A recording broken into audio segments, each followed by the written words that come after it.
This is episode 3. I'm Katie, and today we have Jesse, Mihailo, and Kostya with us.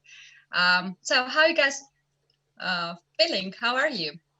Doing really well. We're How are good. you? I'm good. I'm excited. I'm at the first time here, so I covered first 2 episodes. I watched that. Oops. Sorry. So you're up to date on what we're doing here, yeah? Yes. Can we introduce each other once again for me? I knew you did it once already, but let's try one more time. Why don't you introduce yourself first to us? Okay, Yeah, and they've our seen us viewers? for that's 2 weeks fair. already. That's fair. So They yeah, are my sick of name is us already. Katie. My name is Katie. My last name is very hard to pronounce even for Georgians, but it's Atalashvili. I was born in Georgia, and for the moment The country, I not live. the state, right? The country, not the state. That's the most common question, state, but no, it's very small, tiny country, and for the moment I live wherever chess tournament is. I do I do chess commentary. I have a lot of fun to do commentary, and also I play chess games. Recently played a chess tournament, not very successfully, but I'm very happy that at least I had opportunity to play. Yeah, so far that's it about me. Which tournament did you play in? I played festival in Nostron. This is in Poland. I played open tournament, and then we had some Rapid and Blitz tournament. I was more lucky in Rapid and Blitz, and then I got some prize.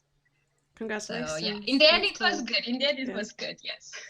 Was there Awesome. anything different about the tournament? I'm just curious how they ran it, like with any like health precautions or anything. Yes, of course. First of all, there was a limited number of the players. So in open A section, we were only 60 players, but it was many groups. We were starting games different times, so it was divided, and yeah, tables were a little bit apart.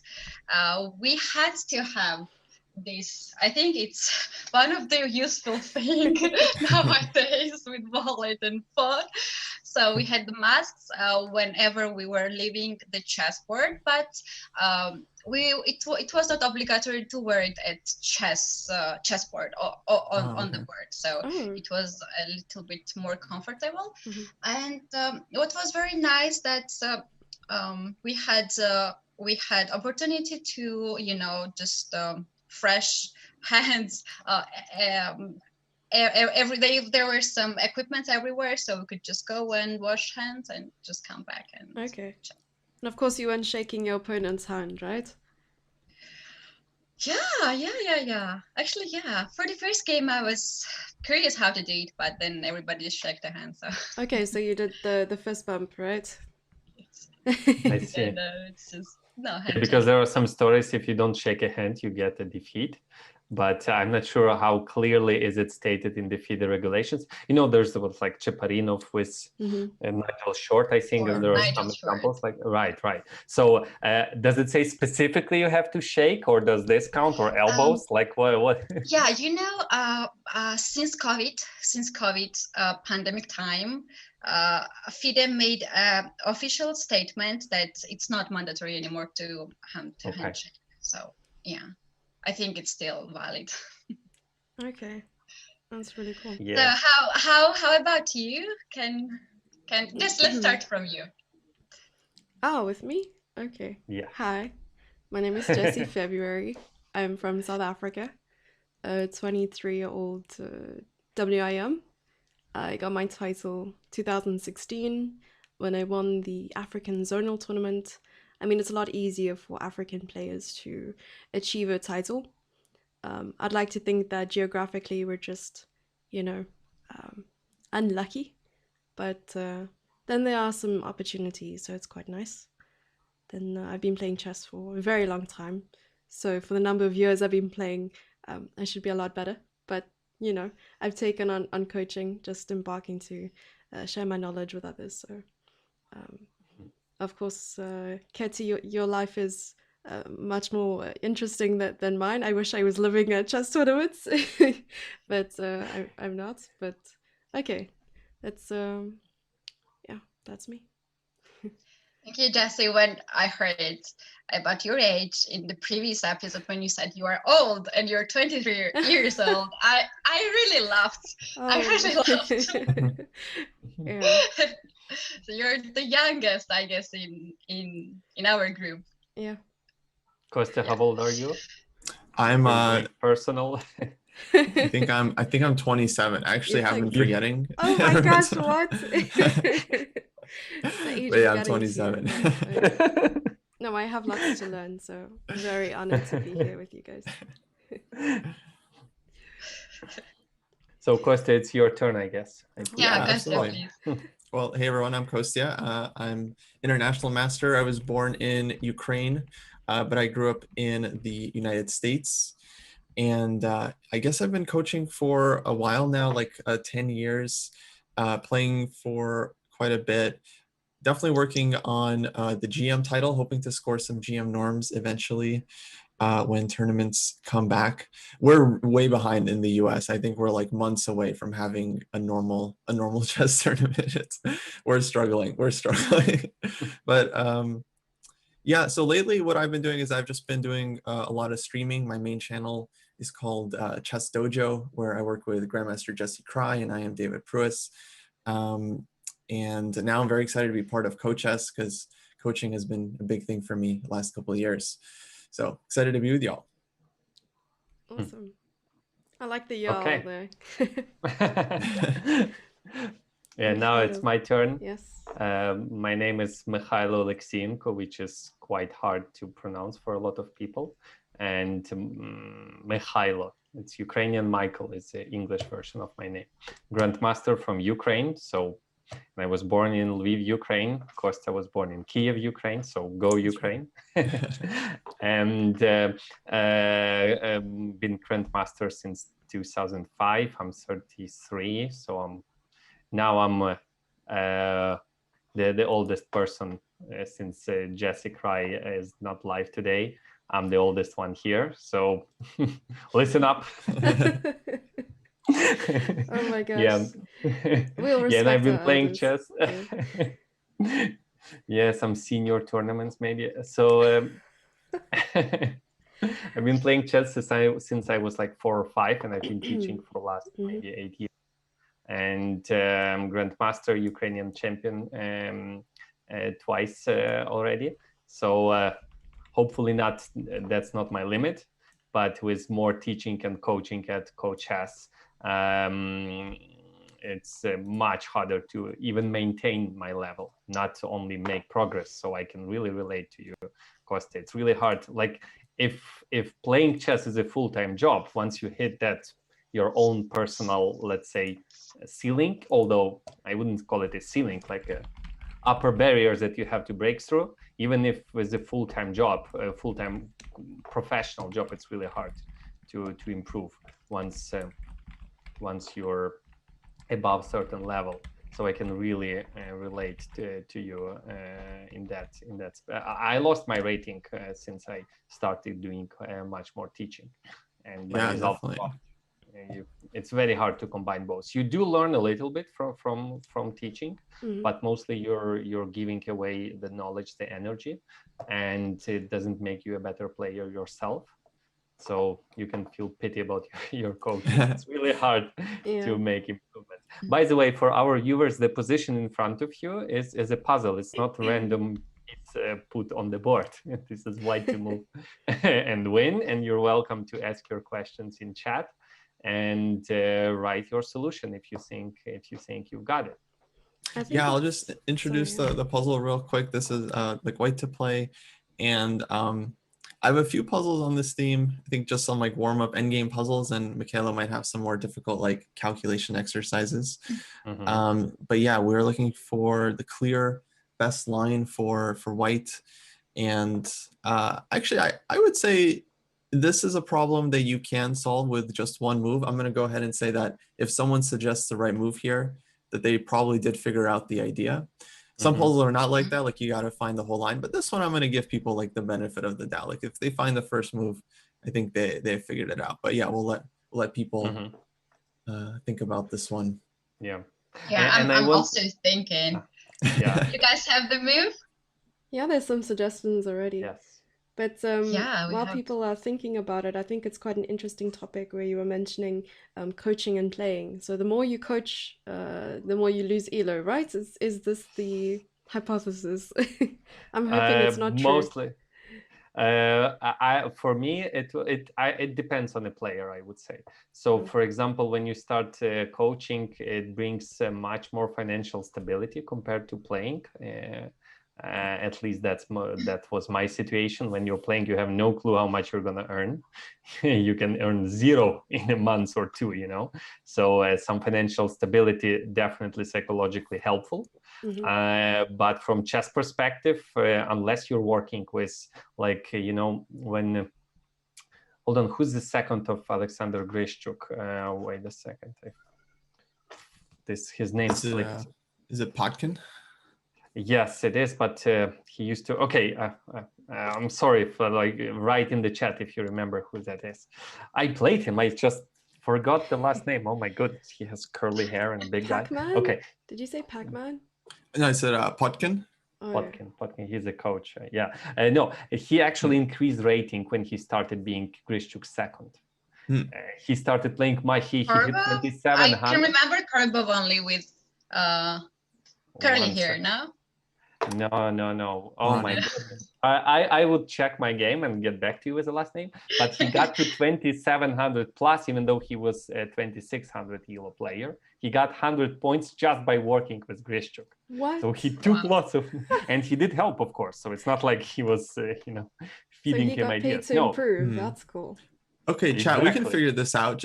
Let's just name every Russian grandmaster until we we don't have enough time. Yeah. Speaking about but we Russian, can fill it with curly hair. This big guy with curly hair from Russia. So that's something. That's something. Kismatulin, Denis Kismatulin. That's Kismatulin. Kismatulin, yeah. Sure, I'm sorry, I missed his name. I played him once. I won in a horrible fashion. He blundered a piece in a time trouble, and I won. But then we went to have a drink, and that was fine. So, but he was working for a stronger player. So he was working as like a second. Exactly. If you work as a second, that's completely different from teaching. I've been a second. It's not that. It's like analyze this position for a week, or something like that. But teaching weaker players usually is harder for you to maintain your level. So when was the time when, Mihailo, you decided to switch from being a professional player, to being a coach? I wouldn't say I switched. I just added the activity of teaching in 2011, more or less, 2011, 2012. And I've been playing actively, although less actively, and zero activity now, of course. So, so I'm a coach and the player myself, which gives me huge benefits, because I can still speak from my personal experience and still be up to date on the openings, because I have to be up to date as a player. So I wanted to say that I'm working on Coach S for advanced players. So it's 2000 and above. And I prefer the stronger the players, the more challenge I feel, and I feel I can learn myself something. But otherwise, it's harder. So, and as I understand, what is the level of players you guys are working with, Kathy? Me, I'm not working with students. I had only one student, but at the level I had more free time, and I saw huge improvement. He was winning some tournaments, even some prizes at his category. But for me, it's a little bit it's a little bit stress for me when I know that my students needs me there and I cannot make it for his tournament. Yeah, So I know that feeling. Yeah, I know yes, that. that's I that's actually why envy you that you're playing tournament. I'm more like student. I'm more student than the coach. I like that. Yeah. Yeah. But you're speaking about Russian players, and the players that came to mind who have been practicing, or at least training for the whole COVID situation for a really long time would be, is it Veselin Topalov and Kramnik? There's some like animosity there for years. Was it those two Some? players? Yes. Is that still a touchy topic? For them, I guess. Although I'm really bad at updating the personal interactions between players, whether it's the animosity, like people not shaking hands, or somebody married somebody. I have no clue what's going on in the chess world, so I don't read the chess tabloid. The tabloids are so important. I mean, that's what Facebook is I for, love kind that of. part of chess. I think I saw them. There was a photo of Kramnik and Topalov like at the same dinner table, like maybe a couple of years ago. Okay. And people So were there was speculating they amends. might be okay with each other now. Okay, that's good. Yeah, it's been how many years since the match? 2005 was the match, Oof, yeah? 15 When was it? years. Yeah, it's quite a number. Yeah. That's quite a number. I'm old enough to remember the match and some of the games and the winning ideas and blunders. So yeah. Yeah, I wasn't born yet.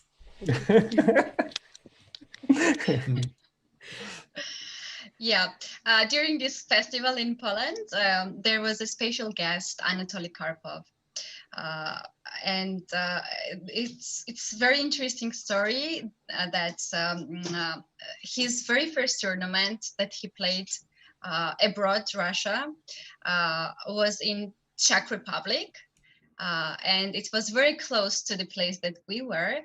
So there was a kind of tour. We went to this place and he saw the hotel that he was living when he was 15 years old and when he played his first international tournament.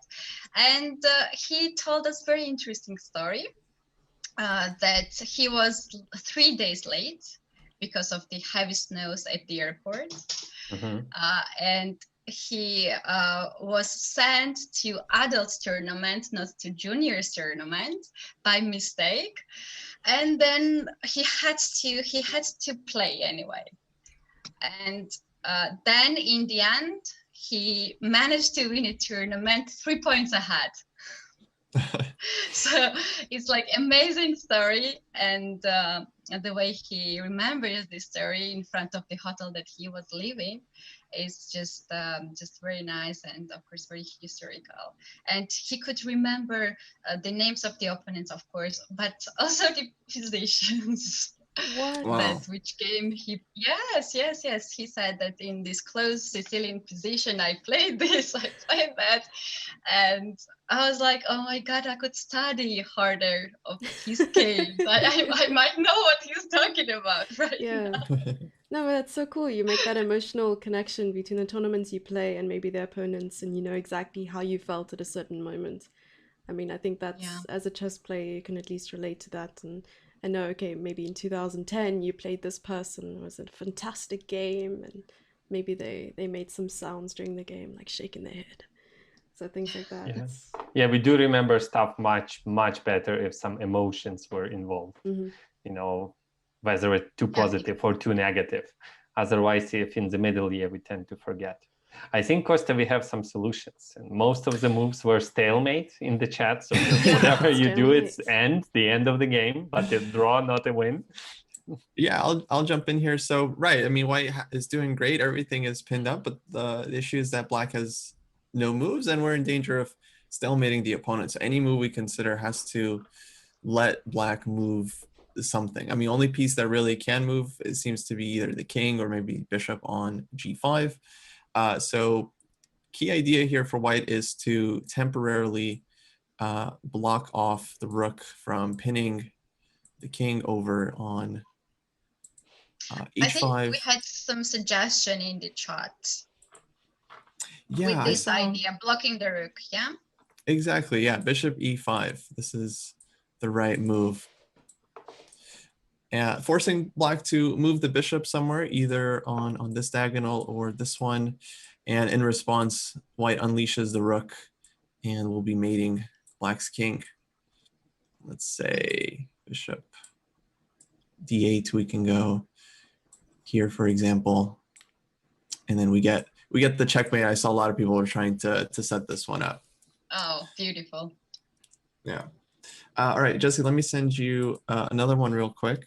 No problem. This position actually reminds me of a position that I did. I have the FEN, I think, and the whole premise of the position is to find a way to not mate in one.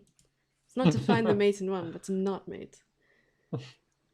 I never did those kind of puzzles. I love doing puzzles with the question, how did this position appeared at all? The position seems impossible. Or for example, get this position in 4 moves. I love and from the starting one, and it seems impossible, and yet it is possible. I love these kind of, it's more logical puzzles than the chess puzzles, I would say. What you guys suggest to a chess player who wants to improve chess calculations? Of course, there are some levels, there are some differences in the levels, but let's discuss from beginners, and then we can go forward. Sure. Actually, could we maybe talk about the puzzle first? This this is Mihailo's puzzle. And what's going on here? So, this is a game of mine from many years ago, 15 years ago. Although I was almost a grandmaster, I failed to find a win here for white. So it's white to move and win. My opponent was Andrei Barishpolets, who's now a GM with 2600, and I think he moved to US. Barishpolets. And white to move, I didn't find the correct move, and yet it was nice, simple, relatively simple solution. Basically, one move is needed. Again, like as in previous one, bishop e5 was enough, because hopefully a player understands what is going on. But you can take the bishop, right? So you should calculate that. If that doesn't work, find what else can you do. Okay, and I have no opinion about beginners' improvement in calculation. So that's not my question. I can talk about advanced players. So okay, we'll come to you. Jesse, what about you? In this position? You work, as I know, with kids as well, right? Yes, I do. I work with kids. My youngest student is 5 years old, little girl, really smart. And I mean, I work with students of all ages, actually, but mostly beginners wanting to improve or wanting to play competitively, or start playing tournaments, or just for fun. Yeah, so I work with a range. Is there some way that you attract little kids to be more involved in chess? Because it's so hard to sit for like even 1 hour for a little kid 10 minutes. Chess yeah, no, definitely. So I'd love to say that, I mean, one of the main reasons I started playing chess is because of the incentives. Like if you get an answer right, here's a little chocolate for you, you know? I mean, that works when you're coaching maybe a kid over the board and be like, if you solve set number of puzzles, here is the prize, here's the incentive. And I mean, that's one way to go. But if you're coaching online, it's nice to keep things like really interactive. And I like to pull up maybe some colorful pictures or some PowerPoints that I created. And maybe I put like little figurines on the board and like little stickers or something to make it look interesting. And often I'll speak about like their favorite shows or movies. So if some kid likes Star Wars, I'll be like, okay, this queen is Darth Vader and this one is Luke Skywalker. Let's go. Yeah. So you got to keep it interesting, you know. Yeah. What about like next level? Let's say a player who sees tactics who has tougher opponents, Yeah. but still something is missing. There is something like Mhm. what can be done in that case. So whether they're playing OTB games or just online games, I like to take those games and analyze them.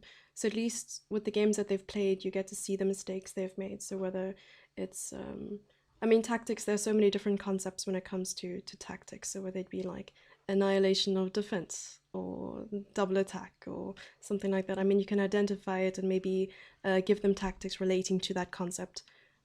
So whether it be that, or maybe it's end games where they get into a brilliant position out of the middle game, they're completely winning in the end game, and they don't know how to finish off the game, then end games would be the focus. So it's just about identifying from the analysis of the games to see where they're lacking. Yeah. Yeah, it makes sense. What about the players, Mihailo, that you teach? How you teach to improve the tactical vision? Yeah, I would say in a way it's easier to work with more advanced players, but on the other hand, it's much harder at the same time.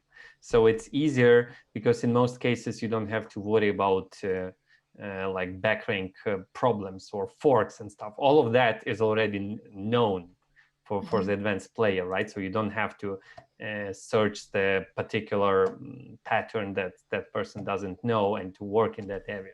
Although I had very painful experience, I think I keep referring to that experience every single stream, where I was already almost an IM and I lost the game because of I didn't know the pattern, and just it happened on my board, and I was like, oh my god, how on earth did I not know this one? So it can happen, but mostly it's not the problem.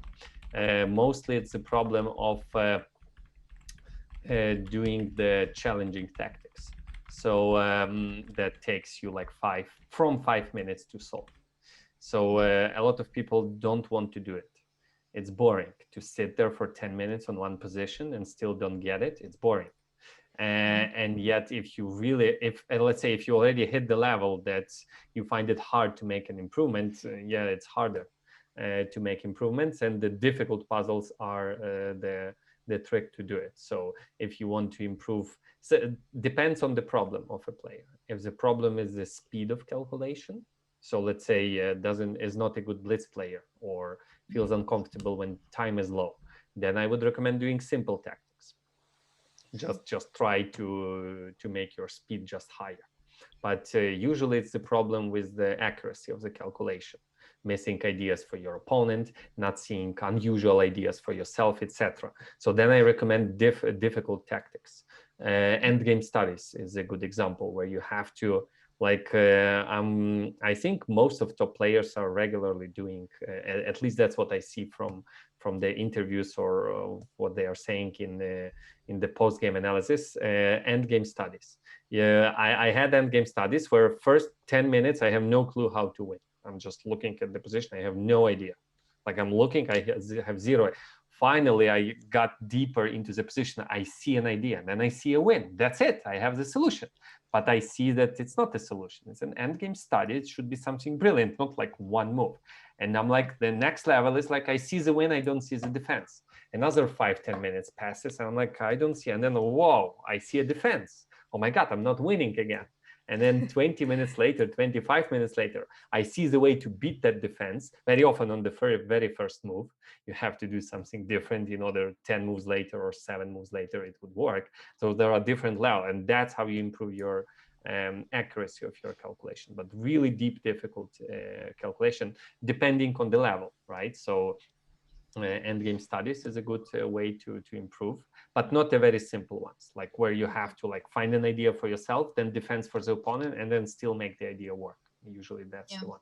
Yeah, I remember when I was training a lot at my junior years, I had a lot of studies to make daily, and I was doing this daily some hours, and sometimes I was thinking like, I cannot find a solution. Am I wasting my time? Maybe I can work for my openings, or even tactics, because tactics was easier for me, was more pieces, more motifs, but coaches were pushing us all the players at our schools, even private, and they were pushing so hard.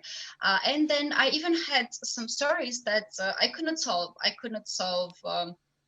The studies, and we could not move the pieces. That was one thing that they were asking us. We could not Same move. here. Yeah. Yes, That's and cruel. we had to find the mate.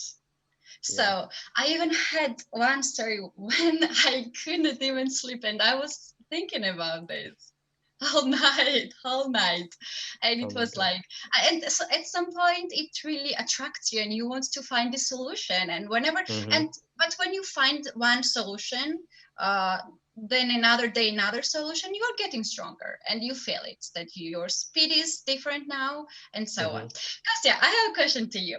So when I was younger, sometimes I have these thoughts in my head too. I have a position in front of me on the board. I cannot solve it. I tried, but I cannot solve it. Can I learn from the answers? Like, I don't want to spend more time on it. I don't want to spend 1 hour for it. 20 minutes is enough. I cannot see. But I can, see on the page the answer, the solution. Can I study in this way? Yeah, I mean, I was just gonna say, like, I'm not a fan of suffering while you're training. I think if you're really motivated, then it's like, okay, you want to push yourself and like work really hard, that's fine. But like, yeah, if you're just sitting there like banging your head against the wall for half an hour, and then the solution is just some crazy idea that you wouldn't find it even in 100 hours, to me, that's just like a waste of time. You guys remember one of the games from the World Championship match, Carlsen Caruana? I think it was game 6. Caruana missed this like amazing like computer win, like some bishop move, some other random bishop move. No one would have found it ever, like if that was a puzzle. I mean, maybe if it was a puzzle, super strong Jim would find it, but I think it would be really, really difficult. So it's like some stuff is just out of your pay grade, and it's just interesting to just look at the solution and try to learn from it. I mean, I really hate it when, like, I don't like puzzles where like the idea is just something like really crazy, and if you've never seen it before, you have no chance of solving it. It's like it's almost like a magic trick, it's like trying to figure out how a magic trick works like the first time you see it.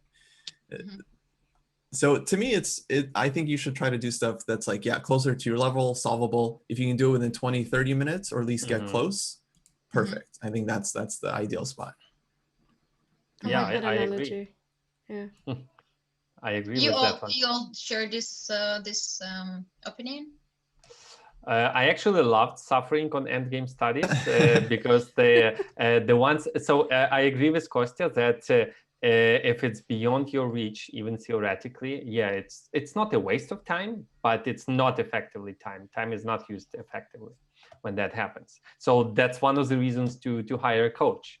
It can give you positions that he knows the solutions, knows they suit your level, and can give you hints if you're really stuck in order for you to find the solution. But if you don't try to find the solution, just reading the solution wouldn't help. Well, just would help a little. You have to suffer a little bit to appreciate and to understand and to memorize it better, to get some emotions involved, right? You would get angry, like, what the hell is this stupid idea? Or, oh my God, that's brilliant, why I didn't see it? And then you get a little bit emotional, and then you memorize that idea vividly, and then you can use it later throughout the life. Like I remember ideas that were like brilliant to me, probably forever I would remember them. But that's the benefit of having a coach. A coach can give you a position that suits your level. But if you don't know it, you can. I have this very painful story, although it's not chess related, it's mathematically related. So I love mathematical puzzles, logical puzzles as well. And okay, I'll address the solutions in the chat. Yes, A6 is the correct move, but we'll get to it in a second because it's much deeper than that. I had a friend who would, I would ask for, give me a logical puzzle or a mathematical puzzle. And he would give me, and I would solve them occasionally. And then he gives me a puzzle and I try to solve it. I fail. I spend hours solving it.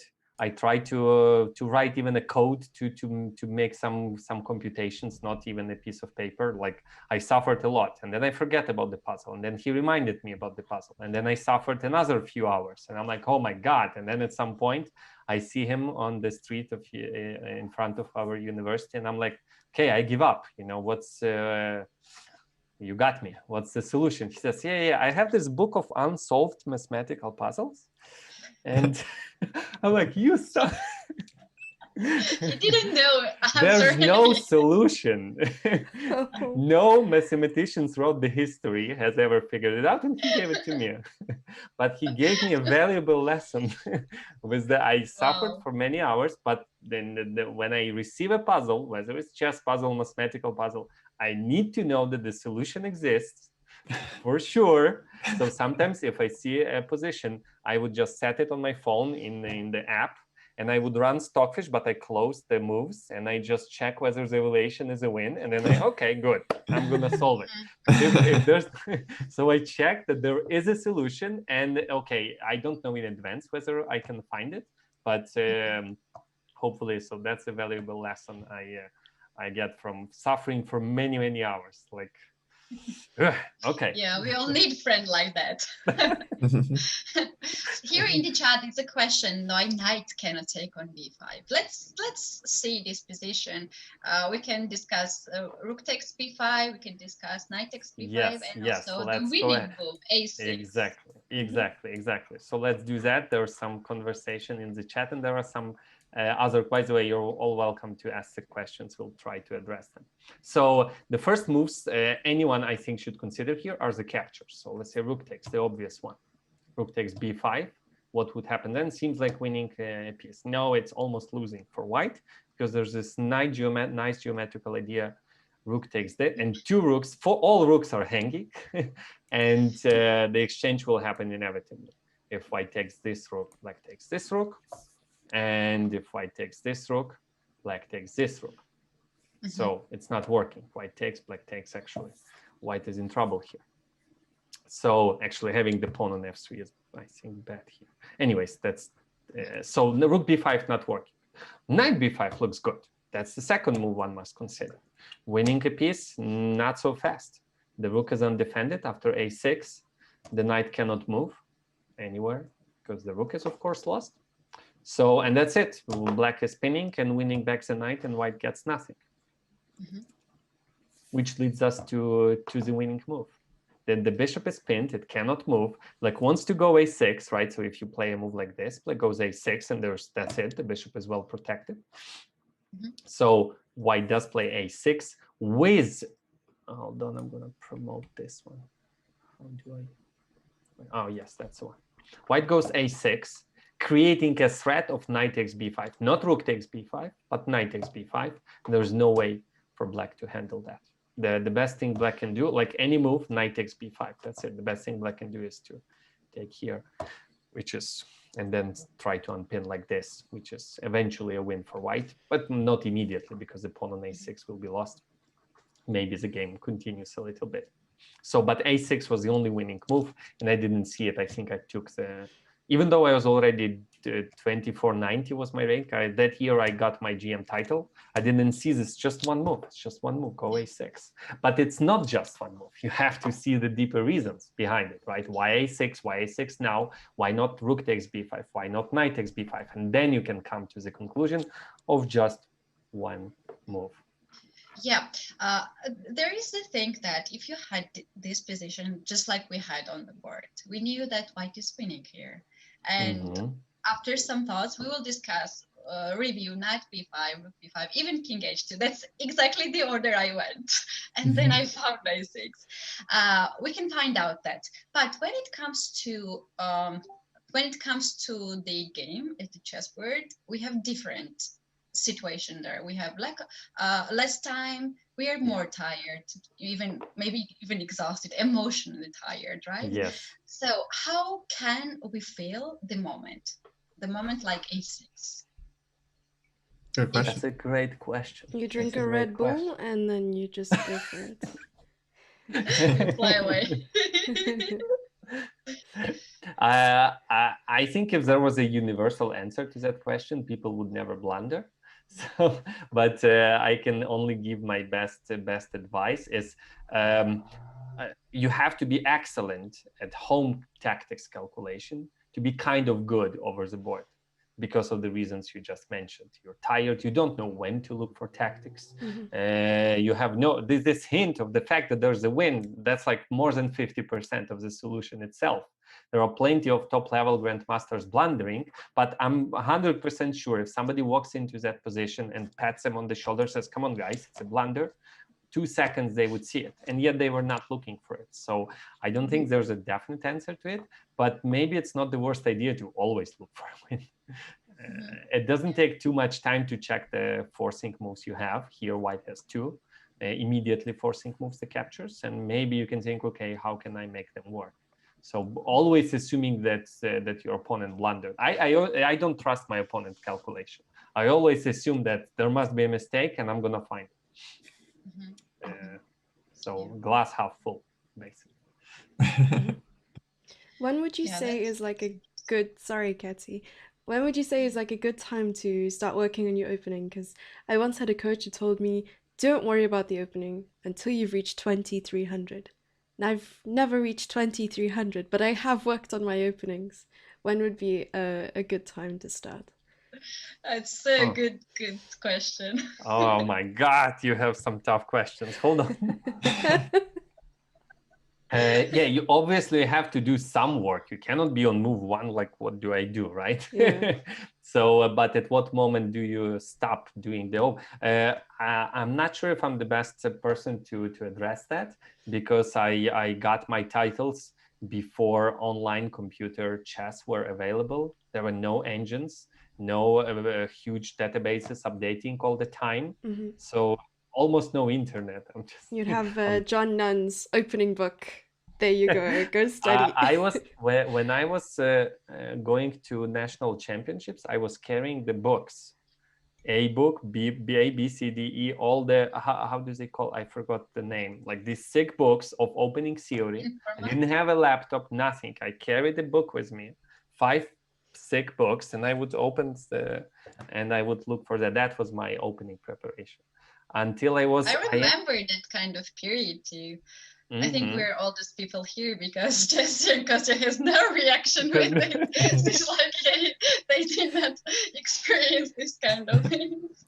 You know, this ECO echo, or what's the all the openings are set in the order, and like and there were books like this, and on each index there's an opening. There are some recent games like 20 years ago or something, and you just like open this size book, very this huge book on A and a huge book on B, and you have to carry all of them because any of the openings. I didn't realize how important the ECO was. Yes, now it's not. It was really important. You had to know all of it, memorized, like some Zaitsev variation in Ruy Lopez. Oh, it's C15 or whatever. I don't remember already. But no, it is. There is a question. Important. What are these books you're speaking of? So, so I'm not the best player to ask how to not. You have to study a little bit, but I think they are overrated these days. The openings. To what degree, I don't have the answer to it. No, I mean, nowadays we do still carry the books around. It's just that they're on a database now. They're on the laptop. Exactly. Yeah. So Mihaela was referring to, I guess, like the ECO books, which would just give you a bunch of like opening lines, like here's mainline theory. Do not question this. Yes, exactly. Shut up and memorize. And then every line ends like either unclear or like. Yeah, you'd get that like infinity sign, but what happens after that? Yeah, exactly. What do you guys suggest to students for I have this question for beginners. Choose the opening to go straight away in the main lines, like to play e4, d4, or to have some sidelines. What is your suggestion? I just sent you a new puzzle, by the way. Okay, I saw it. I think it's best to keep things as simple as possible and to keep them as close to maybe opening principles as well. just the general principle of like control the center. You're not going to teach a beginner to play b3, g3, d3, and this kind of stuff, and then develop your pieces, get the king safe. I don't know what you guys think about that. Yeah, I'm a big fan of those fighting for the center, and that's why I hate Grunfeld. But you get d5 in the Grunfeld, and it's what's wrong and with the it's Grunfeld? gone the next move, you know. Oh, right, of course. The pawn is gone. I would say it depends on the level. I think it's much easier to play with at least one pawn in the center. Once you get to get more sophisticated, I think it's okay to play some less principled lines. But if you don't have a pawn in the center, it's really hard to play. Like pick any opening that doesn't have or not enough space. You know, it's very hard to play. So e4, e5, d4, d5 is just easier to play. I'm not saying it's the best. It's just much easier to play, at least at the beginner's level. Like what would you gonna King's Indian in a beginner's level? Like okay, he would castle and then that's it. And no more moves if you don't know the ideas. Then waited in some moves. Yeah, someone is suggesting London system as like the first opening that you learn, and I don't know if I agree with that.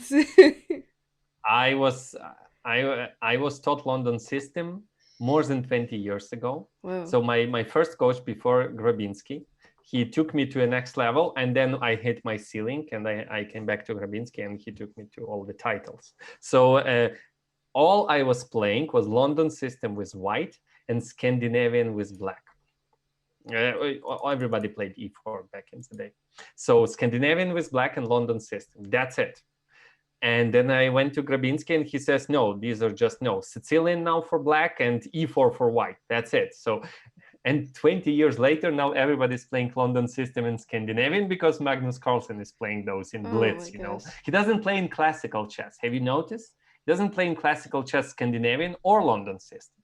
Or maybe I missed a few, but no, he's playing the principal lines, the Queen's Indian, Queen's Gambit and stuff. But in Blitz, you can afford to do stuff. And I was like, oh my goodness, it's my childhood all over again. I was so bored with London system and Scandinavian that I wanted to, I wanted to drop chess at age 9 or something like that, because I just needed, it was that bad, yes. The London system is boring. It's just boring. Okay, now it's more fun because there are some sacrifice. But for children, I think it's boring to play London system. There's no mate. What is fun to play for kids? Gambits, e4, just open the position, develop pieces, attack f7. I don't know, just attack f7. Yeah, as Georgian kid, I was taught d4 first move. Because we had not big number of the coaches and we were working with them and everybody were playing d4 and Catalan system with white. And some years later, even now, I understood that it doesn't suit my character. I don't feel comfortable in it. And if I had a chance to study e4 at that age, I would have more fun on chessboard. I think so, and yeah, I have somehow this kind of feeling. How you guys think about this opinion? I definitely agree with you. I think it's easier to start out when you're younger to be like more of an attacking player and learning all of like the sacrifice ideas, and then learning how to restrain yourself and wait for a better moment, like building your position. So I think it's like very natural progression to learn the Joko piano, like knight f3, bishop c4, c3, d4 when you're a kid and try to get a lot of quick wins. And then when you become a mature player, you switch to d3 and then you slowly like build your attack. Versus the other way around. I think when kids start out playing really safe openings, a lot of times because they're like afraid of blundering pieces or their coach is afraid they're going to blunder pieces. Here, let me have you play the London system so everything is defended. But then they never learn how to like build an attack, how to checkmate their opponent. They don't get these like fundamental like killer spirit abilities that you do kind of need in chess. On the topic of which openings people should play, I think it kind of does depend on the player. You know, some people, they just like playing the King's Gambit or whatever their favorite opening is. And they don't really care about like improving their rating that much. To them, it's just a number. They just care about having a good time on the chessboard. So I think if your ambition is to be like a super strong GM one day, then probably play mainline openings, try to build like good fundamental skills, E4, D4. But if you just want to have fun, then yeah, like play B3, play G4. I don't care. Yeah, do sounds fair it, enough. do whatever Actually, you it's enjoy. very uncomfortable, right, for a chess player. Like, for me, it's more comfortable to know that my opponent plays E4, D4, C4, Knight F3, rather than B3, and I have no idea how he will set up his position. Yeah. And I don't know how to prepare. You don't want to deal with the fanatics. Yeah. Yes. You know, I read this book of two Russian coaches, Sakayev and Landa. They wrote a book about for coaches with a bunch of puzzles for students. But in the beginning, it was a recommendation for coaches, especially child coaches. And I was like, I was reading that. I was, yes, why I wish my coaches knew that when I was little. So, for example, I can tell you just I like to give advice only from my personal experience. So I read that in the book, and I was like, yes, that's exactly the problem I've been having. So they suggest, and I agree with it, that start with E4, more open chess, so that you can calculate some blunders, you can take stuff, you can attack stuff.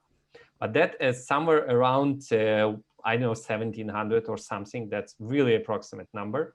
Expand your repertoire to D4 for white. And I was like, oh my God, yes. I was an E4 player exclusively until Grandmaster level. I got to Grandmaster only on E4 with white.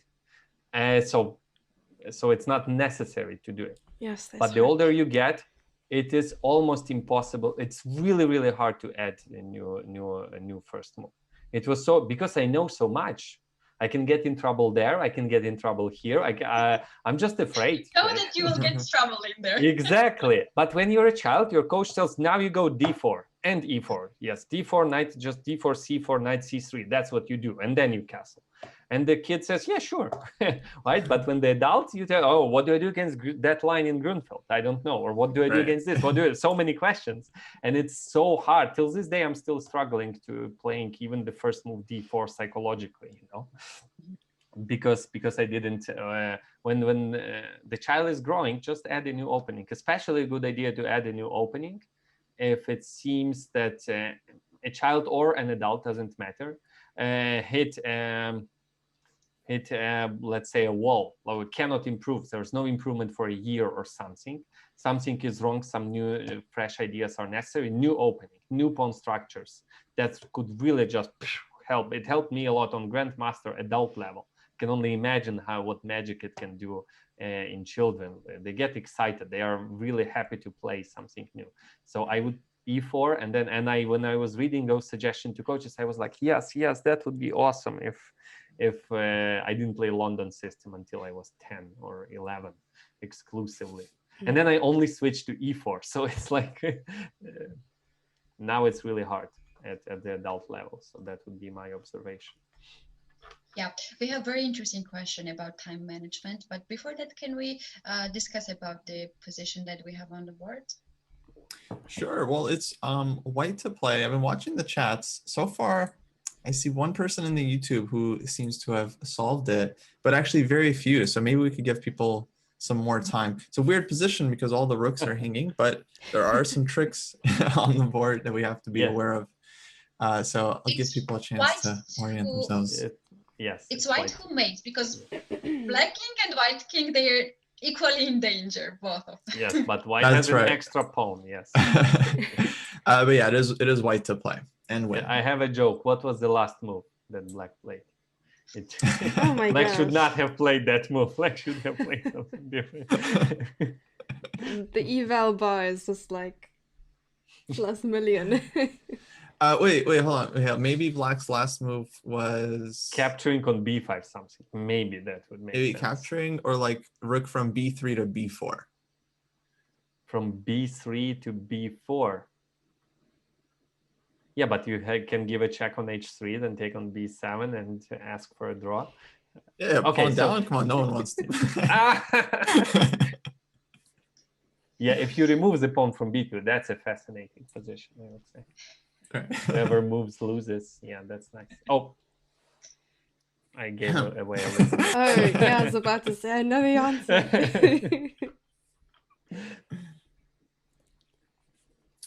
So we're waiting for some suggestions here, right?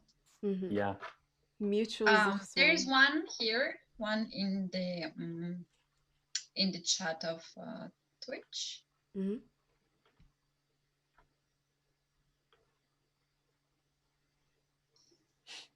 So I it's read about B3.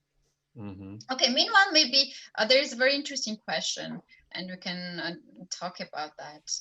So the question was about if we study. Let me find it. I lost it.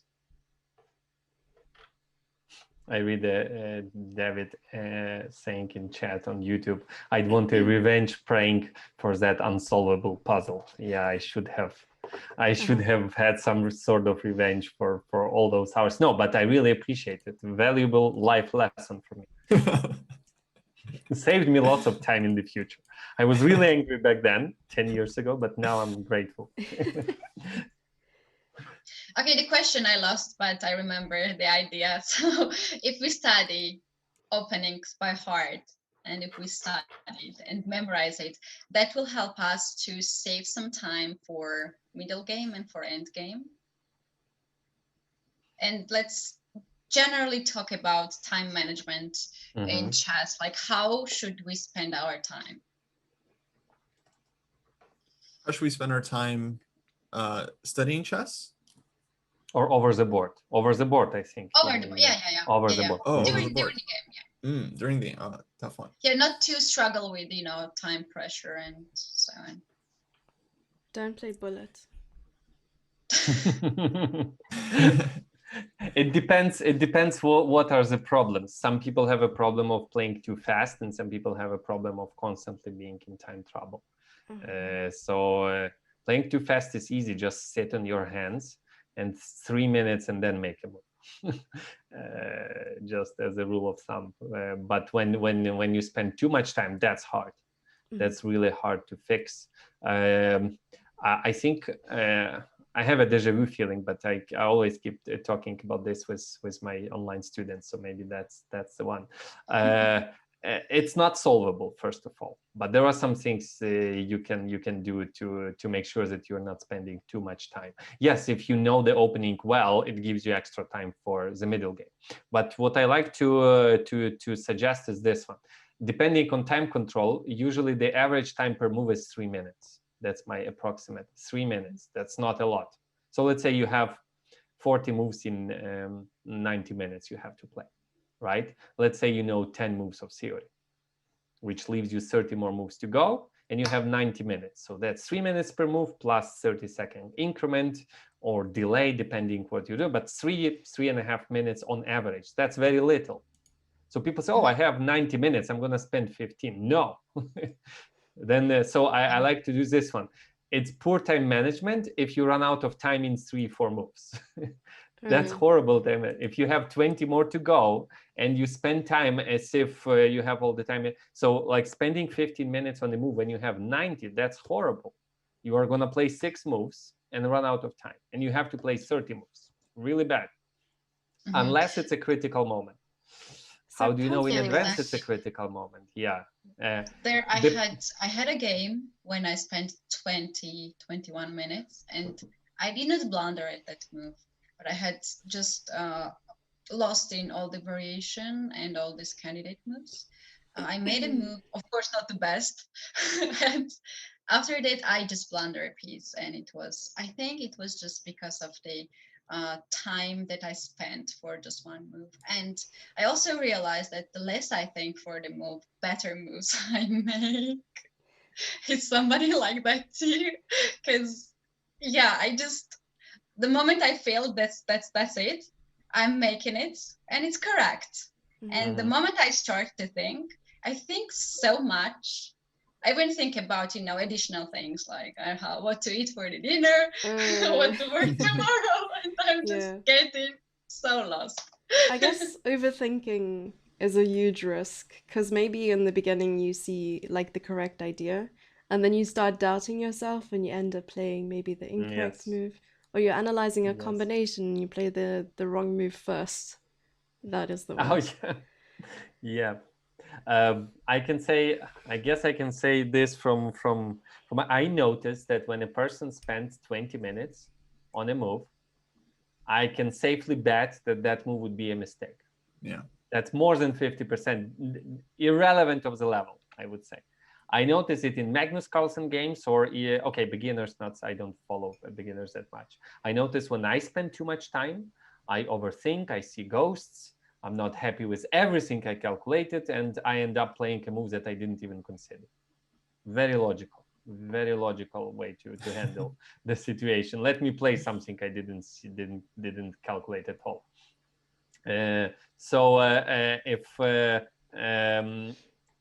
If your intuition is good, which seems to be the case with Katy, just trust your intuition more and play the move faster. Even if you cannot figure that move out, just trust your intuition.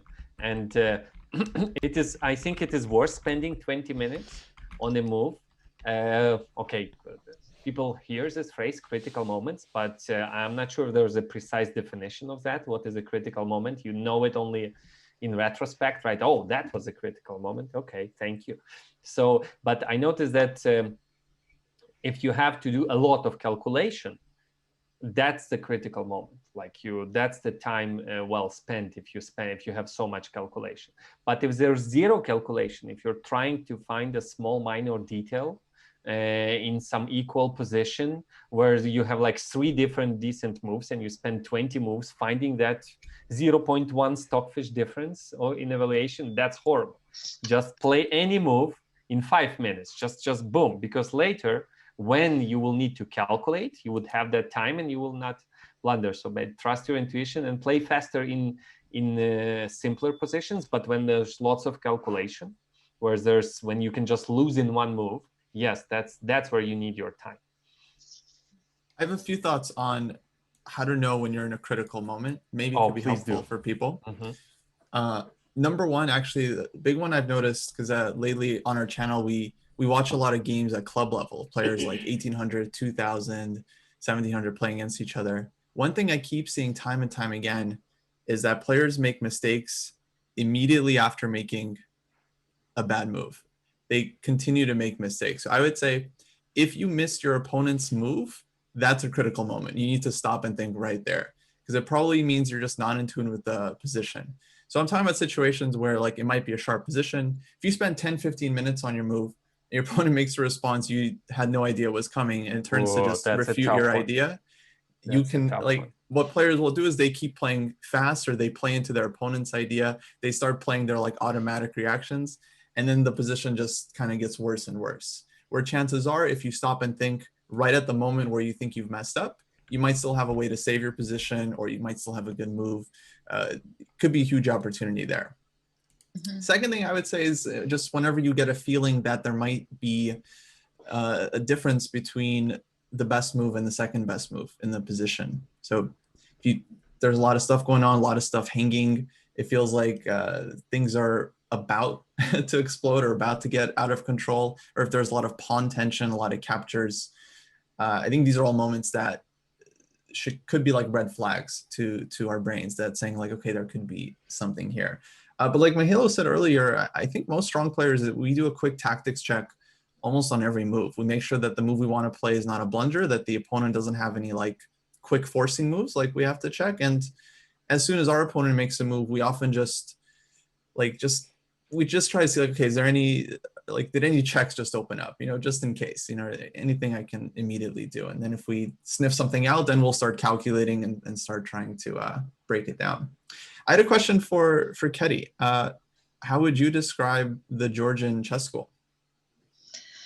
That's a good question because we have very, very successful female chess players. Georgian team gets any medal at most of the tournaments. And I think it's because of the culture that we have chess in our culture. thanks to to those two ladies, Nana Gaprindaishvili and Maya Chaburdanite, chess became so famous that everybody wanted to take their kids to chess schools.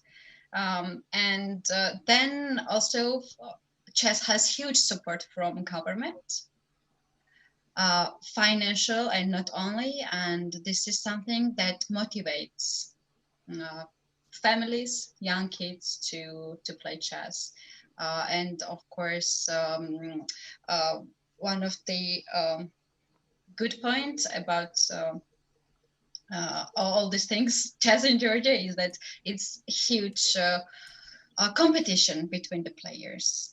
So when I can speak about myself, when I was playing Georgian Championship in my age, it was so hard to get top places and then to go to European or world youth categories, that whenever I was there, I could go for, I don't know, top places, but it was so hard to get through all this competition that I had it back in my country.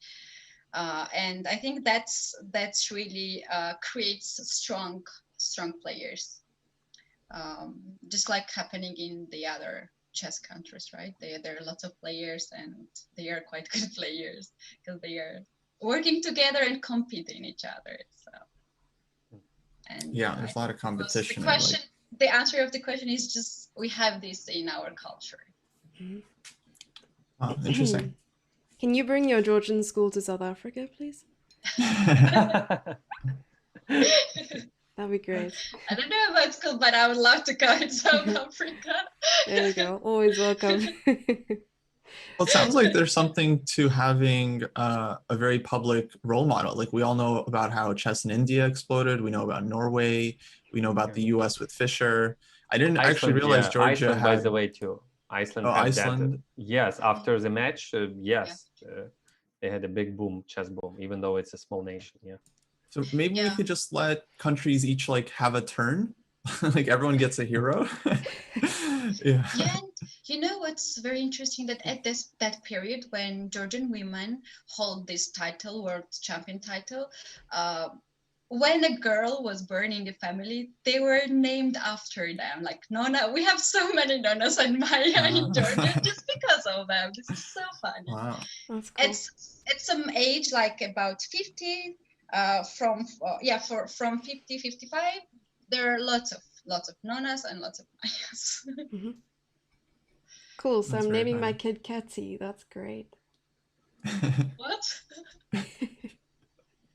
No, I said I'm naming my kid Ketty. Yeah. I read some questions in the YouTube chat, and the one says, how do you improve your positional understanding in general? That's a very vague question. It depends on the specifics, I would say. It's very hard to give. You can hurt with an advice which is not specific. There are some advice that are universal, but some advice could hurt you. So it depends. So I hear very good feedback from Yusupov series, so 9 books for from, I think it's from 1200 to 1800. That's like very approximate. Do you have any opinions on that series of books? Because I've seen that it covers lots of various important topics. But it's not for my students. That's why I need your advice.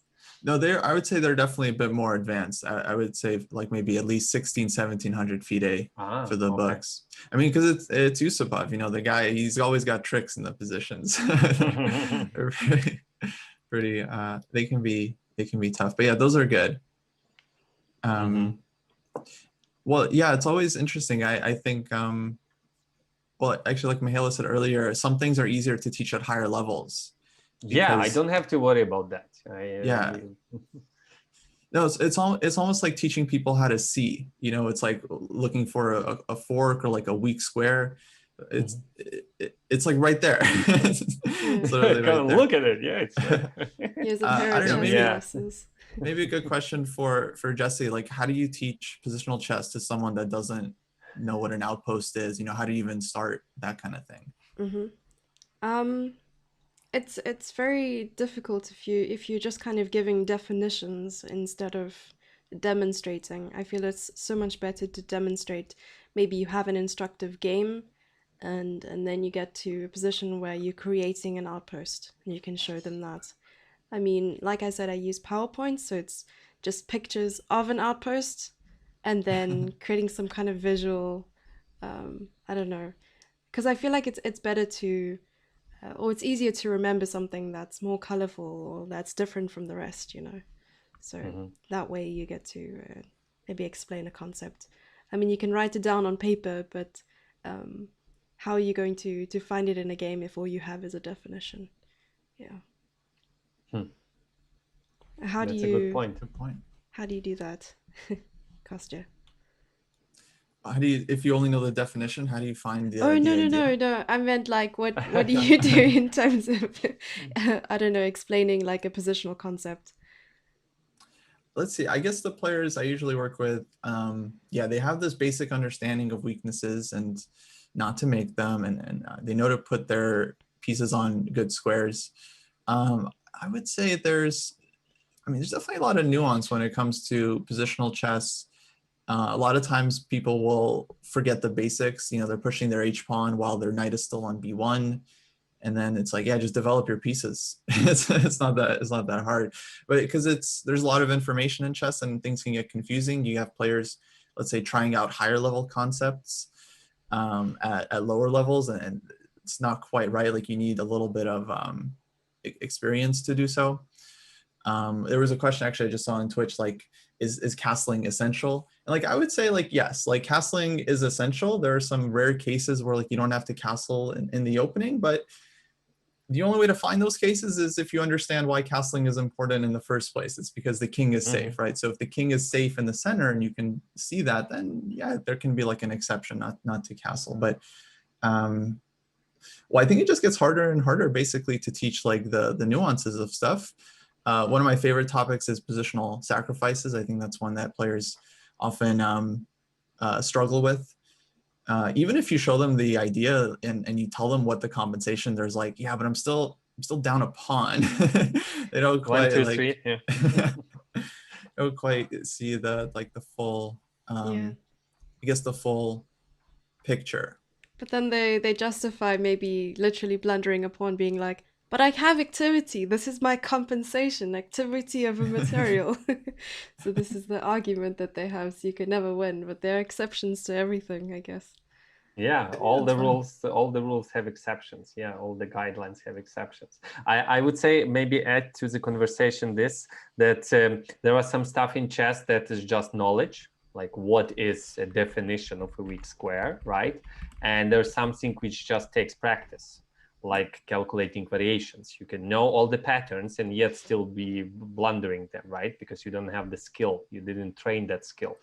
So I think the knowledge part, like knowing stuff, you can compensate that later, you know, just read a book, learn the concept, that's enough. The skill is really difficult to develop, I would say. The skill of playing actively, the skill of calculating variations. I assign more value to calculation and tactics because it has more value mathematically speaking. If you blunder, all the positional strategical efforts are gone, right? So at least eliminate the simple blunders before going into talking about isolated pawns and ways to block it and win it, etc., etc. Just develop pieces and don't blunder. That's a good start. Right? And see blunders if your opponent makes one, right? If you've covered that, okay, let's talk a little deeper, you know, how to seize the initiative, how to maintain the initiative, what is a weakness, what is a weak square, etc. But if you're blundering or not developing pieces, no rook endgame manual, no London system opening repertoire would not fix that. So I like what you said there, Mikhailo, because there's a YouTuber who constantly highlights the inaccuracies of people's grammar on Twitter. And his slogan is read a dictionary. So I like how you said if you have a problem in chess, just read a book. Read a chess book. So yeah, but okay. Yeah, because just reading a book you can learn a lot of theoretical concepts by reading the book. But if you just read the book, you're not improving your skill at all. You're just improving the selection of ideas and concepts that you have, but you still are not able to use them because it takes practice and skill. And training skill is playing games and doing lots of puzzles. All my life, I'm doing only puzzles.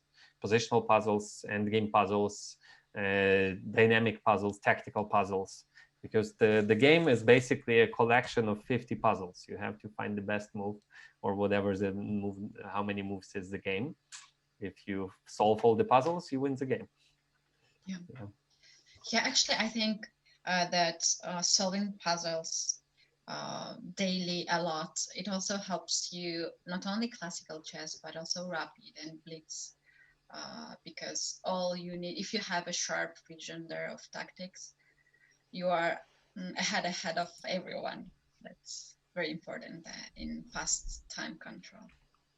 Yeah, unfortunately, time control. Yeah, I do feel like there's a lot of players that are willing to do literally everything except just drill tactics for an hour a day. It's like they want to learn the openings, like they want to study middle games and the classics, and they love chess, but like they just don't want to do that kind of hard work where you have to look at a position and you don't know the solution. So I would say they need to suffer a little bit. You need to learn how to suffer at least a little bit to like, well, gotta get your brain working, you know, and just pushing yourself to solve problems on your own. Yeah, it takes discipline. It's like they ask you, what did you do? What did you learn in the last hour? I learned nothing. I did tactics. I improved my skill, but you didn't learn anything. You just became a better player, but you didn't learn anything, you know? So maybe that's why they all know I need to learn stuff. Yeah, learning is only some percentage of success. The skill is more to it. Even if you memorize all the books in the world, on move 15, you have a position that never appeared ever. And unless you know how to use that knowledge, which takes skill, useless. There's funny comments. 2 votes for suffering. Jesse, you are our last hope. Okay, yeah, physically I might be 23, but mentally it's too late. Yeah. Okay, can we suffer just a little bit with our 4 rooks on the board? Can we find a solution there? Yeah, okay, I saw a couple of people now have figured this one out. So yeah, we've got ourselves, it's not exactly like mutual zugzwang, but it kind of feels like that, right? Because if either of the rooks take each other, then the other side is going to give a checkmate. So both kings got their guns drawn. Like someone's getting checkmate in the next couple of moves, it seems.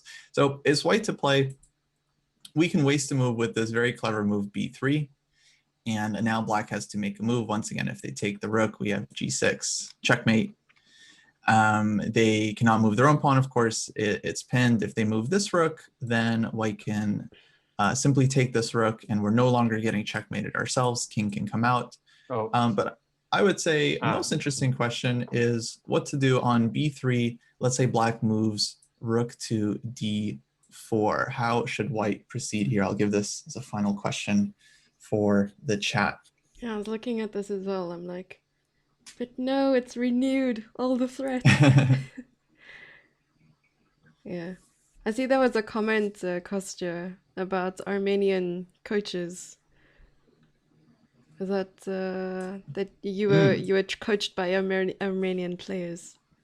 Well, that's true. My main coach for many years was Grandmaster Var Akobian, who, of course, grew up in Armenia, then moved to the States. And he definitely showed me a lot of amazing positional sacrifice ideas, not just from like Tigran Petrosian. Honestly, the most useful thing I remember from working with Var was just going through our games together, or my games with him, and I would get some position. I had maybe a difficult position. I would play some stupid move, go passive and lose. And then he would look at the board for like 2 seconds. It's like, why don't you just give up the exchange and you're fine? And we like play a couple moves out, like he wins every time.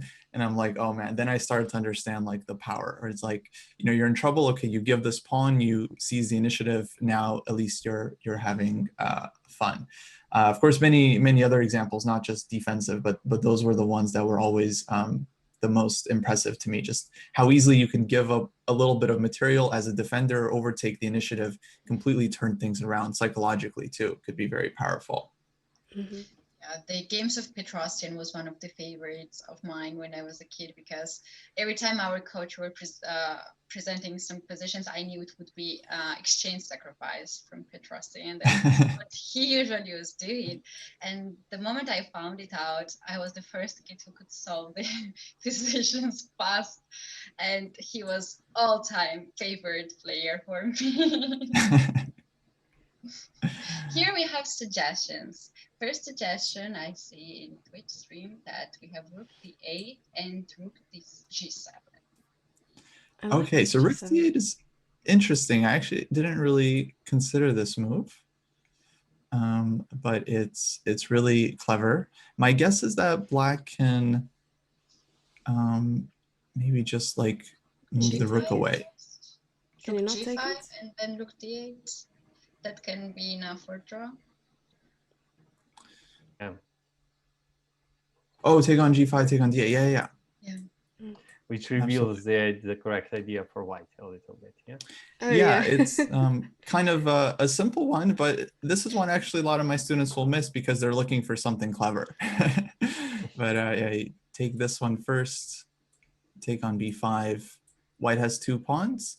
And maybe actually a good time to switch topics, maybe talk about the endgame, like how many of our viewers could comfortably win this position, right, without without any adventures. Yeah, what can be the plan here, right? Well, I would say in order to win, like with 2 extra pawns, basic thing is just to like keep it simple, like keep both pawns defended. If the black king is on g7 defending against the g pawn, then it's very natural to start like moving the b pawn forward and looking for a way to transfer white's king over like to the queen side, for example. So we're talking about this position, right?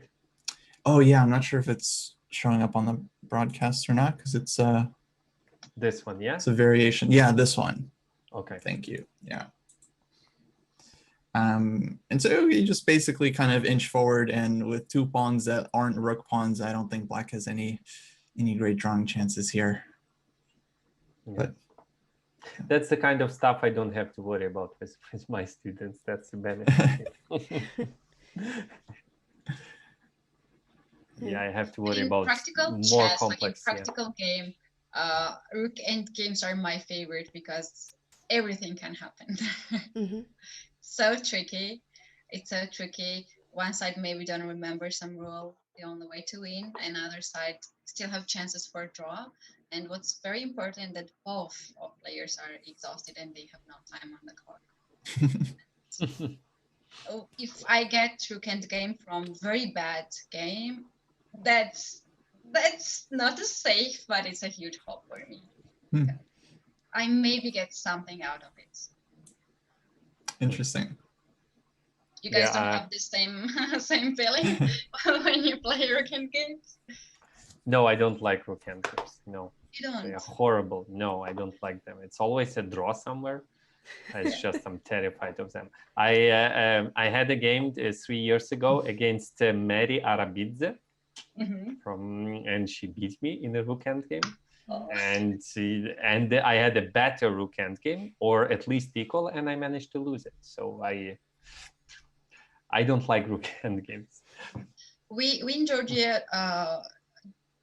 study end games. I felt that, yes. Yeah. We consider it is one of the, if you're strong in end game, that's something. It's a benefit for you to not to lose the game at least.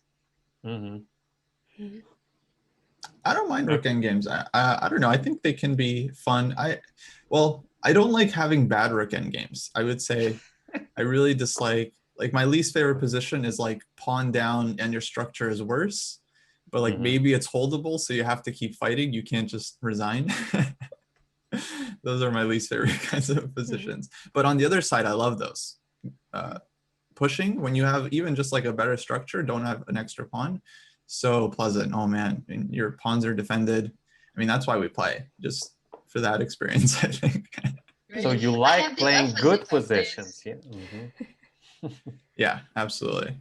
I have the opposite of it, because if I am defender, I think I can try. And when I have some material extra and I go for a win, it's so tricky sometimes that it might make me so sad not to win that position.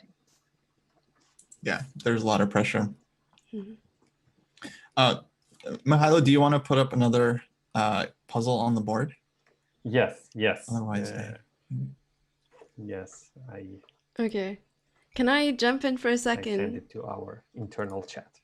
Can I jump in for a second and give a position quickly? And then, because Sure, it's a quick sure. one. So then, this is Okay. the one where it's like to move and not checkmate. Oh yeah, these are great. Not checkmate. Okay. Yes. Completely the opposite what you need to do in chess. Yeah. So it's white to I move. love the ones where it's mate in one and you cannot find it. I love those too. It's like if you look at the position Oh, and I you have cannot one see of mate. those too. Yeah. Oops. And then the answer is something like ampersand, but you didn't know the previous move. So it's white to move and not mate. Interesting. My mic is going wild. Yeah, it is white to move and not checkmate. Nice. Okay. Of the That's moves, a I nice say one. it's checkmate. Such a good position.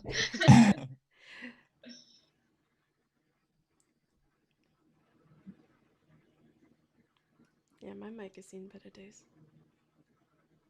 Yeah, I like this one. Yeah, that's a good one. Frustrating. Everything is winning. Yeah. I have a question for you guys. How do you feel about the effectiveness of solving puzzles that clearly don't come from like logical chess positions? Like, not, let's say like, they only use the 32 pieces, right? Like there's only 10 queens on the board or something, but like really weird, unusual positions. Do you think those guys are actually useful or no? 10 queens on the board? Well, no, I'm saying so. Okay. Not irrational positions where there's like 40 pawns on the board. Like those are okay, crazy, but like positions that use all the pieces on the board, but that would never show up in a real game. And then it's like mate in 3, right? For example, or mate in 2. I hate those. They had that on like Gold Chess. Wasn't Gold Chess a thing? It was like a chess betting website where they'd give you insane like auto-generated positions, and if you solve it, you win money or something. I don't know that one.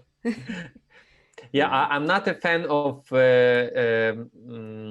mate in 3 ridiculous positions or mate in 2, because I don't think it's developing your skill really. If like everything is winning, who cares? Or if there's like mate in 4, it doesn't matter as long as it's a mate. So maybe just for the beauty of it. Usually they are brilliant, some. The trick to solving literally almost literally all of those positions is to find the most ridiculous looking move, and that's the one. It's like putting the queen under 3 attacks or move something to the corner with no apparent idea. That's the one. That's usually the key move. But I'm not sure of. So I think the goal of doing, for example, some people say, why would I need to solve endgame studies? They are clearly artificial and they would never happen in my game. My argument is that none of the tactical positions you're solving will ever happen in your game. Zero, none, no chance that the exact same position.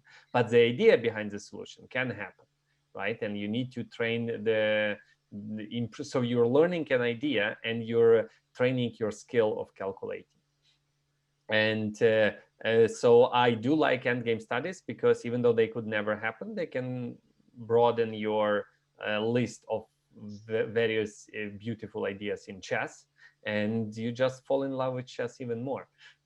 But ridiculous positions, I'm not a big fan. Unless it's like long calculation, straightforward calculation, then yes. But if it's like weird position, I'm not sure what is the benefit of finding that mate in 3. You don't calculate variations, you just look at the position, right?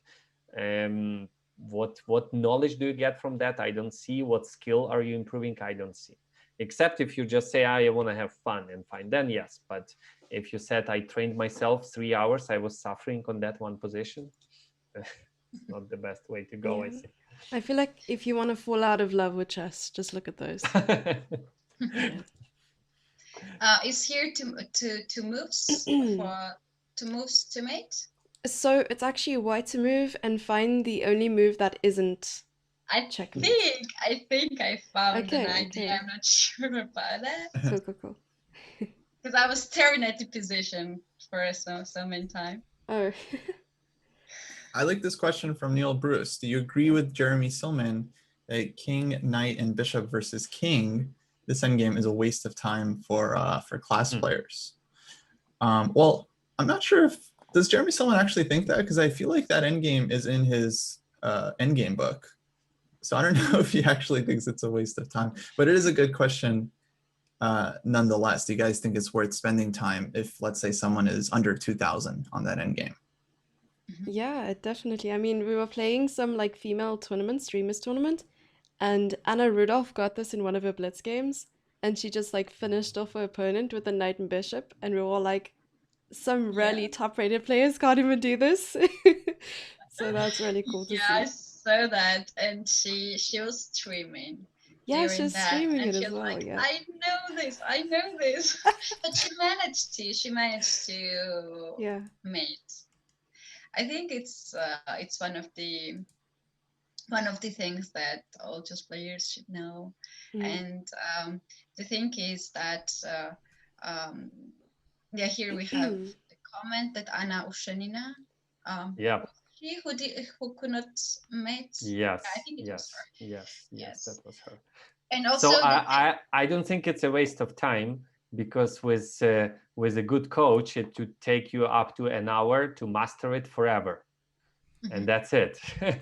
And you never know when that kind of problem will occur. You can ask Anna Ushanina about that. In the worst thing you can think of, it appeared.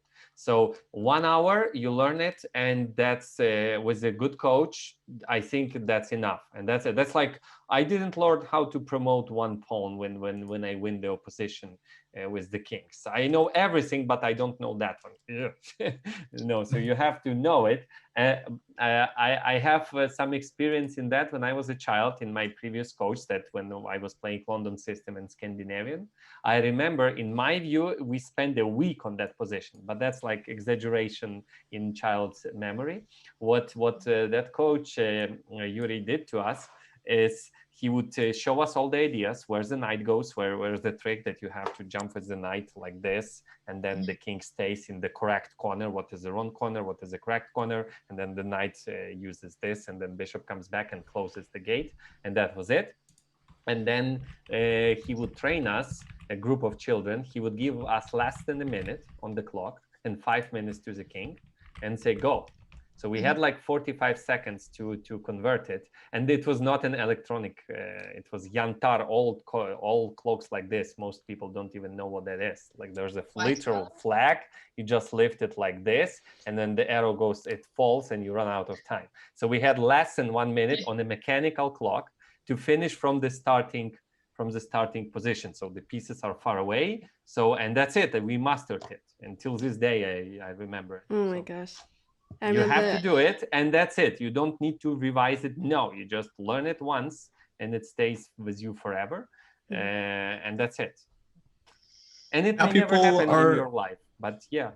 Are lucky because there's a few places online where you can just practice against the computer nonstop, and that's actually very useful. I think in general, any end games that you think you should know, like how to checkmate with king and rook, or how to win Lucina position, like if you're not able to hold it or win it against the engine, then during the game, it's very likely you won't be able to do it because of the clock, the time pressure. If it's something that, it actually goes back to the difference between knowledge and skill. If it's just something you understand how to do, but you've never actually done it, you will definitely fail during the game. So you have to do it several times, teach your brain how to do it so that it actually remembers, and it gives you that confidence. Like, you know, you can perform this end game, even in time pressure, 3 seconds on your clock, 1 second increment, you know, you can find the win and still convert it. That's very good advice. I think I will take that advice. I know have the position and play with computer too, because that's exactly what I feel, that I have no confidence. If it approves on my board, I can make it in a few seconds. Or you know, sometimes you play tournaments where there's no increments, some blitz games or rapid games, and that's exactly where you need. If you have time, okay, you can remember all the ideas, but whenever you don't have time, then you need a confidence. Yeah. The worst is the time control with the delay. So it's not like increment, but when your time does go down, it freaks you out. Oh man, I grew up with delay. Yeah, What? I guess I represent the US here, but all of the tournaments in the US when I was growing up were 5-second delay. Yeah, increment is a very new thing for us. Wow. It's such a luxury. My God. Luxury. On the other hand, I played one tournament in US and it was with a delay. And I don't know if you followed, several years back, Kasparov was playing Blitz and Rapid with Top Caruana, Wesley So and Nakamura, and Kasparov was playing it.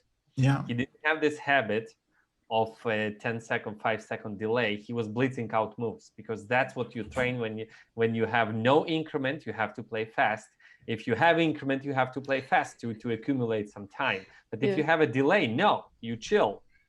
1, 2, 3, 4, 5, then you play the move. And he was blitzing out because that's a habit. So if you grew up with that, you'll have trouble with plus 30 seconds. I have trouble with the delay because it's terrible. I'm used to, like, I quickly repeat the position, I have extra minute. Woohoo! It's not the case. Yeah, because you actually have to use your time with the delay. Like if you have 5-second or 10-second delay, I mean, you can just play fast, but you can also like think for at least a few seconds, and it can help you a little bit. I mean, maybe not for most players, but at that level, I'm sure it helps quite a bit. Yeah. By the way, Rook and Bishop versus Rook, there's a question. I cannot pronounce. Mars the Nerbrink, I don't know. Rook and Bishop versus Rook was harder for me. I don't think we discussed it. Do you know how to give checkmate with Rook and Bishop versus Rook when it's a winning position? I only know the final position when it's in the in the cage, let's say. I don't know how to get in there. Fabiano Caruana didn't know how to do it 3 years ago, so don't feel bad about yourself. Okay, of course he did, but he was low on time, he was tired, and he couldn't perform, and actually he even missed a win against Peter Svidler. That's how I rationalize not studying it, because if even Fabi couldn't do it and he studied it, then how am I going to do it? So why should I study it? Because you will know something that Fabiano does not. I would say this, that it's not enough to know, as you, Kostek, pointed out correctly. You have to know, and you have to actually train it several times so that your hand knows what to do, because that's kind of knowledge that you can forget. So, and you have to train yourself in extreme situations, like 1 minute on the clock, and you have to perform all the winning ideas several times with a strong opponent or stockfish or whatever, and then you increase your chances of finding that win over the board. And there's one that is ridiculous. Queen versus Rook. It's impossible, I would say. It's impossible. Really, it's impossible. Try playing against stockfish. Yes, what's the comment? Sorry to interrupt, but there is a comment about this 50 rules, 50 moves rule, and this is also very important in a Rook and Bishop versus Rook, and game. It might really happen there. That you reached 50 moves and still no mate on the board. Yeah, but do you know the whole story about Fabius not winning the Peter Svidler? No, I think okay, I have again deja vu feeling, but maybe it was not the stream. So the candidates that Karyakin won and went on to play Magnus Carlsen, what year was it? 16 or something, 17. So he won the candidates. But what happened before that? Last round, he was playing Fabiano Caruana, and Caruana needed a win. So they had same score, I don't remember, but Fabi needed a win with black because he either had less points or a worse tiebreak. Either way, he needed a win. He went on to play bad variation in Rouser, end up losing the game. So Karyakin played the match. What happened the round before was Caruana didn't win the game against Peter Svidler.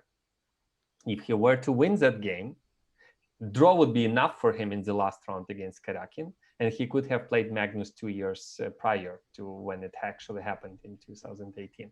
So, and he was winning against Svidler, and if he were to perform all the correct moves on move 50, he would give checkmate or take the rook.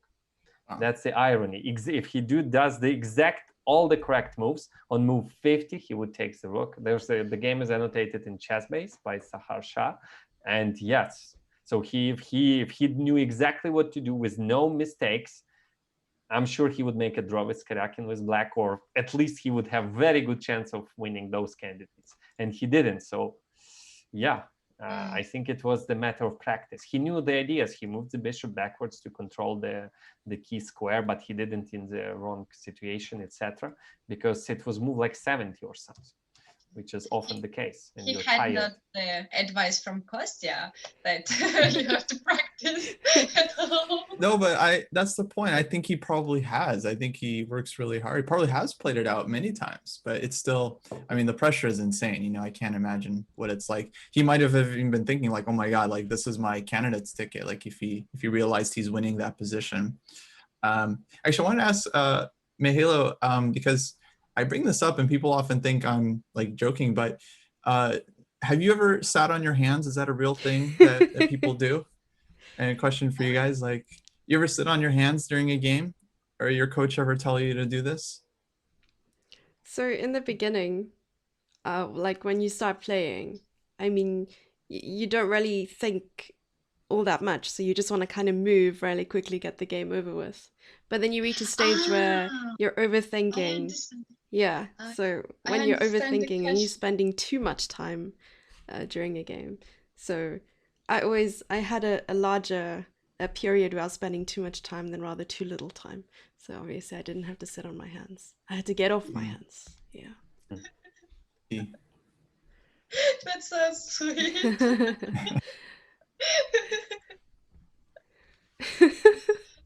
I realized a little bit later what you guys were talking, but now in my brain it's such a sweet thing. All the kids sitting on their hands. Go ahead. That's cute. So yeah, Katie, have you ever done this, or is this not something you've heard of? Like sitting on your hands, like actually, like during the game. It's to Jesse or no, to Katie, to me? Yeah. No. I never did. Although maybe it's not so bad idea. I feel like Katie came out of the womb 2100, especially being in Georgia.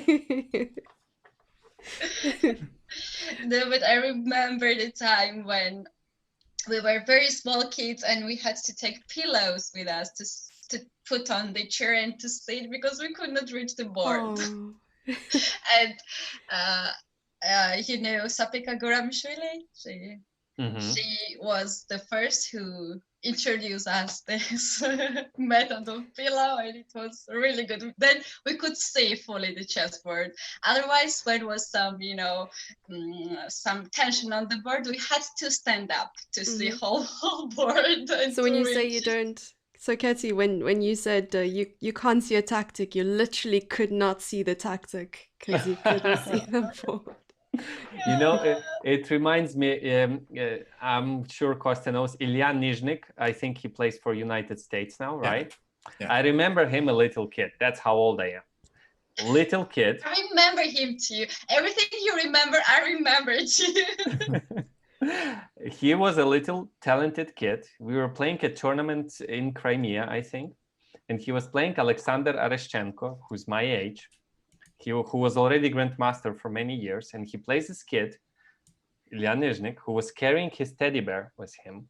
He was so small. He actually, in order to make a move, I think he was sitting on his knees on a chair. He would actually have to stand up, and he couldn't reach the last file. He would stand up, make a move, write it down, and sit with his teddy bear. And that was so difficult for Alexander. You know, you're playing a child with a teddy bear. He cannot reach the chair. And I think he made the draw barely. He was suffering the whole game. And I was like, who is this kid? You know? Yeah, he was always playing with his teddy bear. Always, always. And it was so nice to see this. It was so sweet. I don't know. He was like maybe 9 and we were like 16 or something. I think he's 19. What's his birth year? But 1993, I think. And we are 4, I guess. I think 4. Yeah, 2 years younger than me. And that's, yeah, 19, he's 23 now, yeah. And that was long, it was like 15 years ago, yes.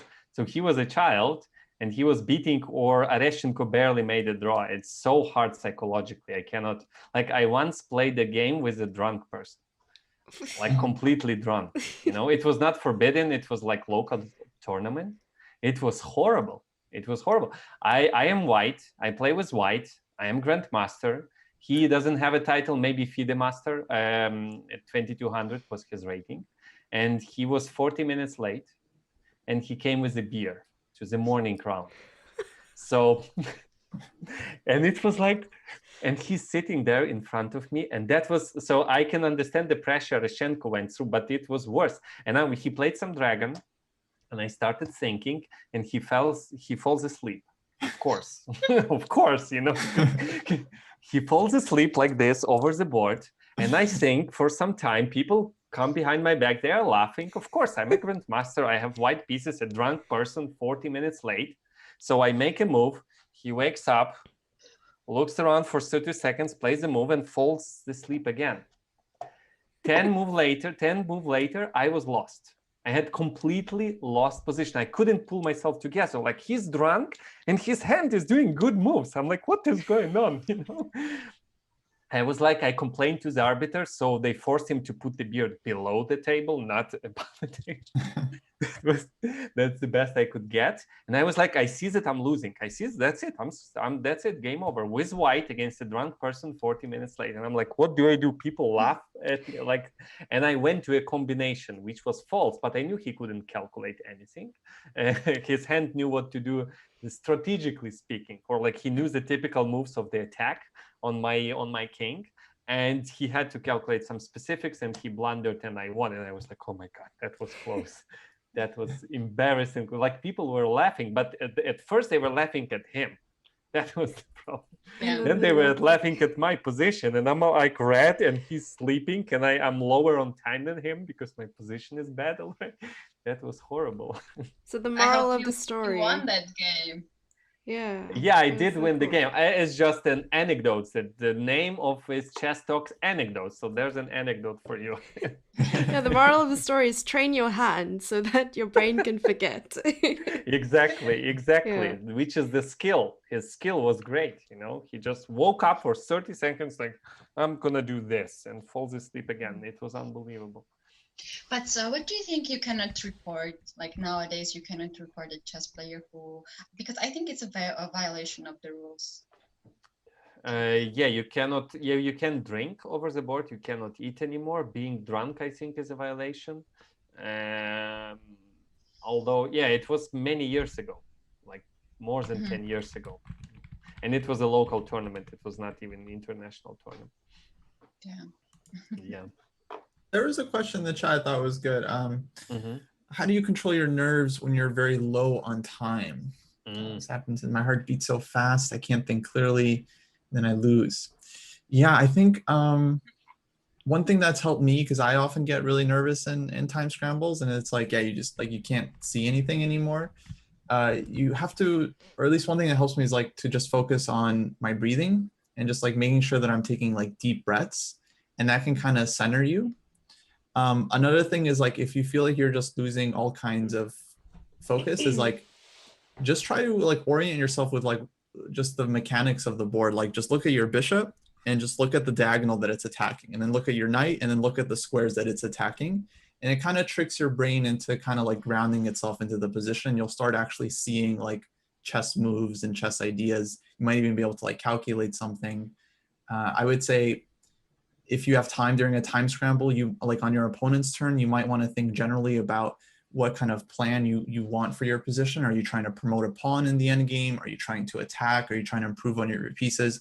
Just have some kind of general idea of what you think you should be doing. And then on your move, try to breathe, be calm, just come up with any move you can find doesn't seem to blunder something, maybe improves your position, and yeah, take it slow. I like that. That's some good advice. Yeah. I would also maybe add that without practice, it's hard. So in this case, I would suggest blitz with very low time control. To not just, oh my God, I have 1 minute. It's like for Nakamura, it's like the whole game is in front of you. It's a regular bullet game with no increment. So it just is so that you're not too scared of playing with low on time. Just take some practice in blitz. I had a game where my hands were literally shaking. I couldn't write down the move, and I had 1 minute on my clock. And I was physically shaking. I was like, oh my God, I cannot. I talked to my opponent many years ago. He doesn't remember that. I remember that one very clearly. I was always losing to him, and I had one good position, and he clearly blundered. And I see that I'm winning already, but I have 1 minute. And I'm so nervous because not because I have low on time. It's because I was losing, and in one move I'm winning or have a great position now. And I never won against him. I was so nervous, I couldn't write down the move. So he makes the move, I take the pen, I cannot write down. So I put down the pen with 1 minute on my clock. And as Kostya points out, I focused on breathing. I closed my eyes and I was like, I even closed my eyes to breathe, and then I could write down the move. And then I would look at the position for 20 seconds and play a move. And then I won the game. And only sometime after that, my hands stopped shaking. But that was not because low on time. It's because all these chess-related situations. We call it, I don't know how it's an English term, but we call it unpleasant opponent, that no matter what position you have, no matter what tournament you play, no matter how you play in the tournament, you might lose to that person. Yeah, that was the one for me, Until that game. What is the solution for it? Is there some solution? Because I guess more or less everybody has one unpleasant opponent at least. We all pretend that we don't have mine. No, I'm thinking of mine right now. I'm like, I hate that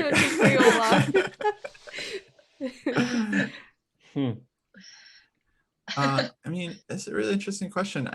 Thinking about it, it's like, some players, it's almost like rock, paper, scissors. Like rock beats scissors, and rock is really good against scissors, but like paper beats rock and scissor beats paper. So some styles are uncomfortable for different opponents.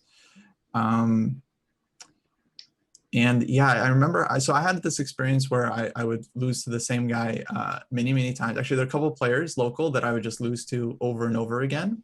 They were just like tactically better. They kind of knew more openings, knew more strategic ideas. And then I finally like beat them one day, but it only happened after I had like a transformation. Like I got much better myself. I think you just literally have to become like a new player before you can challenge someone that just like has your number. I think at the time when like I finally beat them, like my calculation was a lot stronger. I was a lot more confident. I had a ton more experience. I lost a bunch of games. The more you lose, I think the more you can learn. So it can help in the long run if you have someone who's just constantly teaching you lesson after lesson over the chessboard. Yeah. So it could be a matter of style, and it could be a matter of psychology. It's just you lost once and you assume that you're going to lose again. So if it's both, it's really hard. If it's just one, psychology, sometimes you just need that one win. That one random lucky win, and that's it. After that, the curtain, that's it. No more barriers. Actually, maybe I could show you guys quick position I just remember from my games. That was really formative for me. I'll have to pull it up real quick. Maybe we can go through the puzzle in the meantime. Yeah, sure. I'm sure You there was just need one a move. solution. Just one move. Just yes. one, and then we can move on to. We literally need one move. Yeah. There was suggestion here. Mm. Can I say? Yeah. Sure. So suggestion was rook c6. Yeah, that's Actually, we had two suggestions, and both were rook c6. Mhm. Open check. Yeah, that's the move. Yeah, Rook c6. that's the move. Yeah, Just that's all it close is. that bishop of yours so Yeah. the rook can move. Yeah.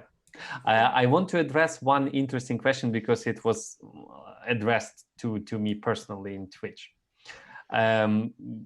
B Maximus 1 is asking, I overthink how to win if many winning variations. If I overthink it many times, I choose the wrong move. I figured it out that most obvious move is usually the strongest. Is that true to your experience, Mikhail? Yes. That's the short answer to that question. Yes. So if there are many wins, just pick one and stick to it. You don't need the best win. Just pick one and calculate till the end. Just pick one win. I had experience when I was looking for a better win. I knew that one was winning. I wanted a better win, and I ended up losing because I missed something. I knew I was 100% certain that that's the win, but I wanted more. You don't need more than a win. There's nothing more than a win. So, and I did Get more than 1 point, right? Yeah. There's a joke about that. I think it's true story. No, okay, let's say it's a joke. And there's a sad person at a bar, and a sports journalist walks to him and like, what happened? I lost my match today. What did you play? We played chess. And what was the score? It's like 1-0. And he's like, yeah, that's not so bad. So Yeah, they don't understand.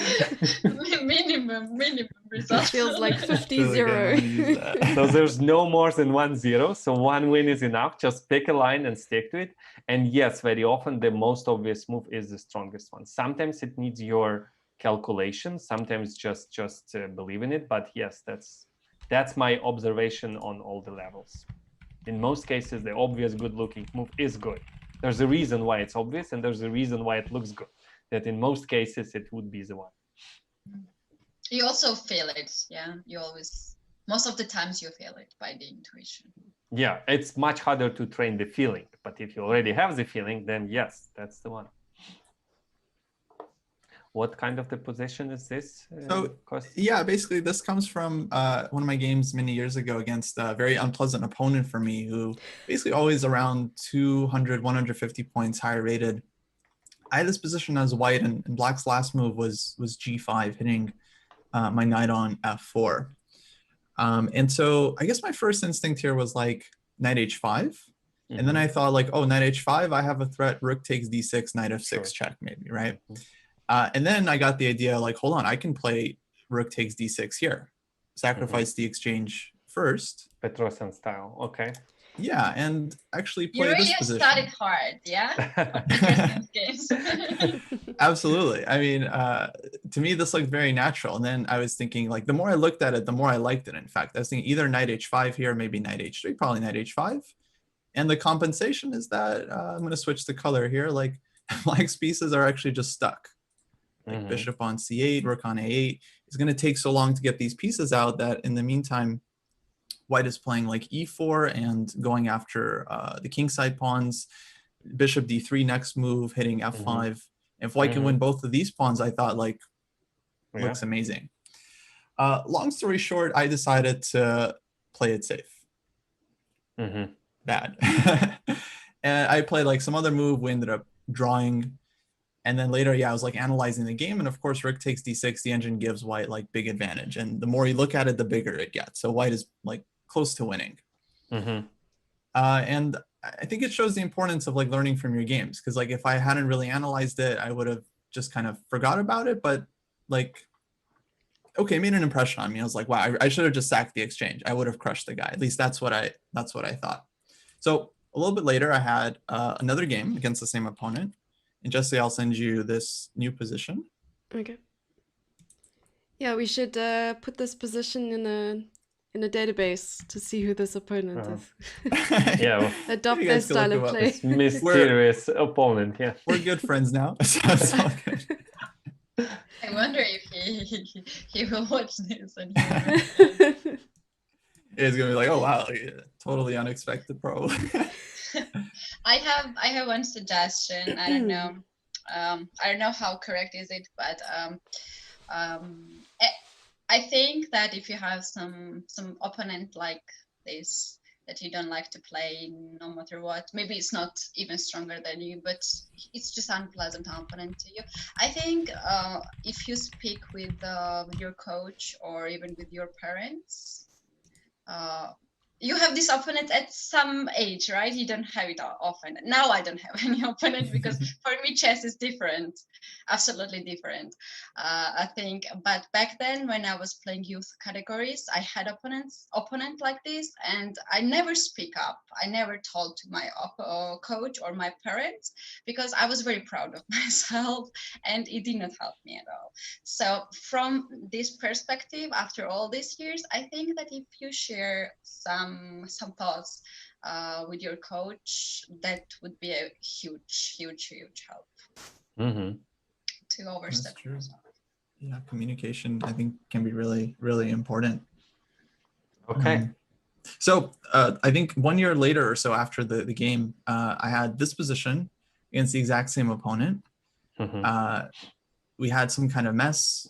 I don't know. I was feeling optimistic, and well, maybe I'll leave this one for the chat to think about what White should do here. But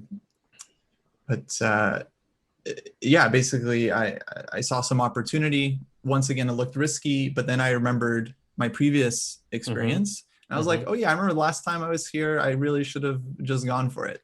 It's about rook d6. Please don't tell it backfired again. That's the bad story. It's in the same square. And then you flip the table.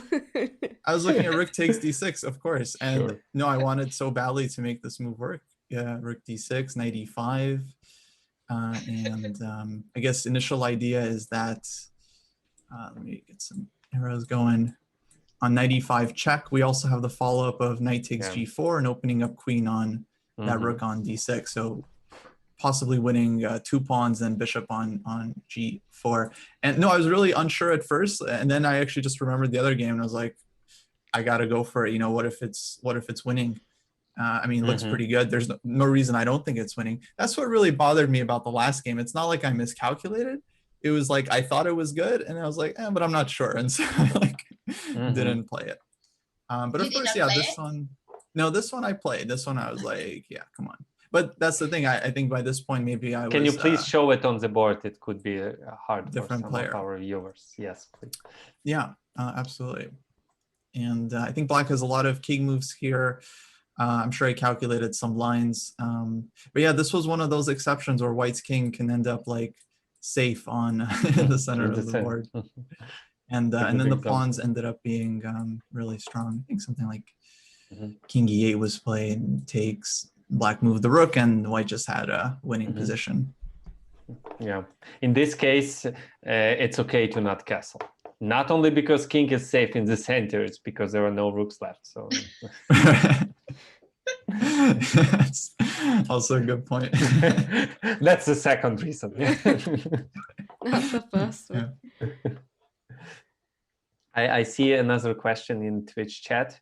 My real question is, I'm around 1650. My strength is my opening knowledge in my decent endgame, but my middle game calculation strategy is not good. How do I improve this? So I'm guessing that's not addressed to me, but I will see if I can give any advice for that. So maybe Jesse, what do you think about that? You play Mario Kart. That was from Luigi, right? Yeah, sorry, that was a Mario Brothers joke, but I don't know. Yeah, I'm old. it's okay. I'm just rereading the question quickly. I would say to improve the calculation in the middle game, just do the calculation regularly. that suits your level. That would be my advice to anyone. Just find a book on tactics. Maybe online, but for 1650 you may not know some patterns yet. So a book with the collection of patterns, and the combination of those patterns would be quite useful.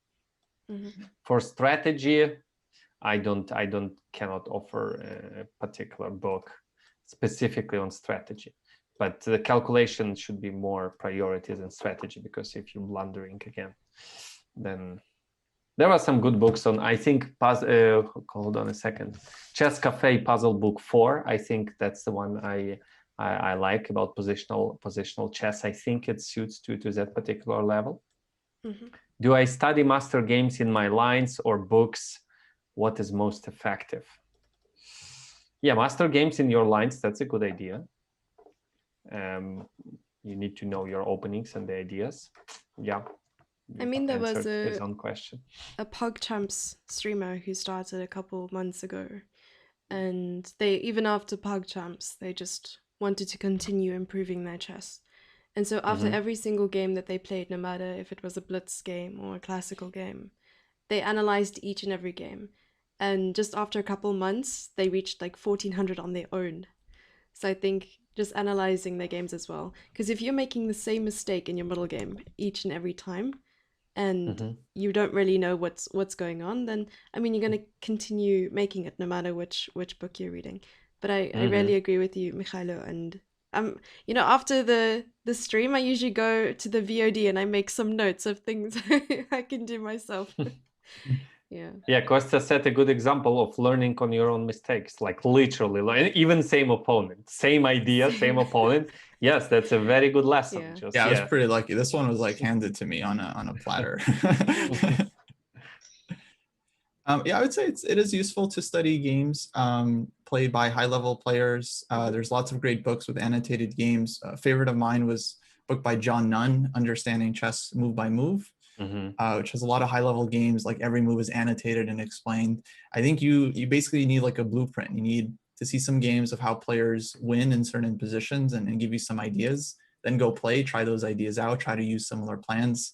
Probably won't work first couple times around, you know, or your opponents will defend in various ways, and analyze those games, build up your experience little by little. I've been told from one of the coaches that I was worked with that to analyze the games from World Championship matches, because also to look some opening repertoire, because there are not only two amazing brains competing each other, but also there are lots of seconds, lots of coaches working for them, and very strong computers. So, and they usually play same lines, same directions. So, and I took this advice. I started to analyze World Championship matches, and it was really helpful for my openings, because I learned quite a lot of ideas from Were there any you liked a lot or you thought were really interesting? Sorry? Were there any specific matches you thought were really interesting? Yes. I learned. I analyzed where they played the match between Carlsen and Anand. It suit more my opening repertoire than the others. Yeah, it was quite amazing how they were changing some little details, and it was very interesting for me to follow it. Oh, cool. There's one more question in chat, which I find quite useful. When you play over the board classic time control, basically the question is, do you go behind your opponent's back to see position differently, or to see some new ideas? I was going to ask about tactics. Is it better to, like, if you want to see what your opponent can do, is it better to turn the board around and solve it, you know, from the other person's perspective? Yeah, I occasionally suggest that when the student has a problem seeing tactics for the opponent. Occasionally reverse the board to see the tactics that is aimed at you, but doing it often is not good. You would start playing passively and be afraid of everything. But occasionally, yes, that's a good idea. And going behind the opponent's back, at least if you're stuck for new ideas, that's a good. I always get some new move. Hold on a second, I didn't see that move. Yeah, but it's a bit annoying and a bit scary. Yeah, I think I had this experience. What? My opponent was standing and breathing very deeply. Okay. She's very emotional. Oh. And she was like, I was like, oh my God, what's happening here? Intimidation It tactic was just so probably annoying. worked. Yeah. Yeah, I think Yeah, it's illegal. that's You wrong. can complain if the opponent is too close, or anyone too close. You can complain Yeah. to the arbiter. But yeah, Yeah, I would say if you're gonna do it, just please give your opponent some space. That's, I think, the main drawback is that players will just stand too close. Basically, like your opponent shouldn't notice that you're behind them. Exactly. Even if they just That's a know good- you're there, that's just uncomfortable. Like knowing that someone is like staring at the back of your neck. Just yeah. makes you feel Some weird. people would say that it's a benefit. Just literally go behind, not breathe, just so that the opponent. I don't do it if I want to go behind. I go someplace else so that my opponent don't see, and then I walk from the behind to not bother. Yeah. But yes, that could be an intimidation tactic that we are not suggesting at all. Even if you close your eyes, you just, it's very possible that you will see the position. So you don't really need to look.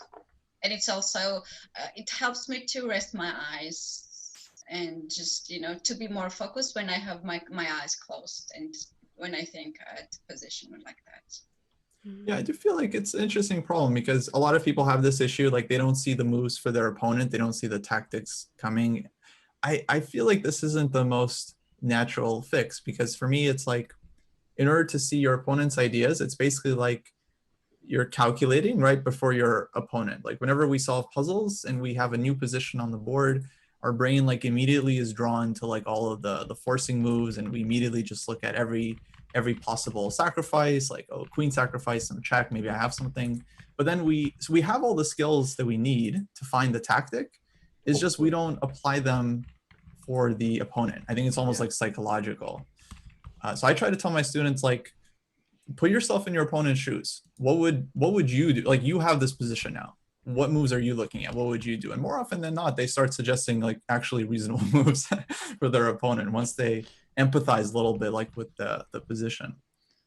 Yeah, you can flip the board in your head with a little bit of practice. But I think ideally you stare at the position and you try to understand where the opponent's piece is going. I mean, they move all the same ways, so it's I've been told doable. Yeah.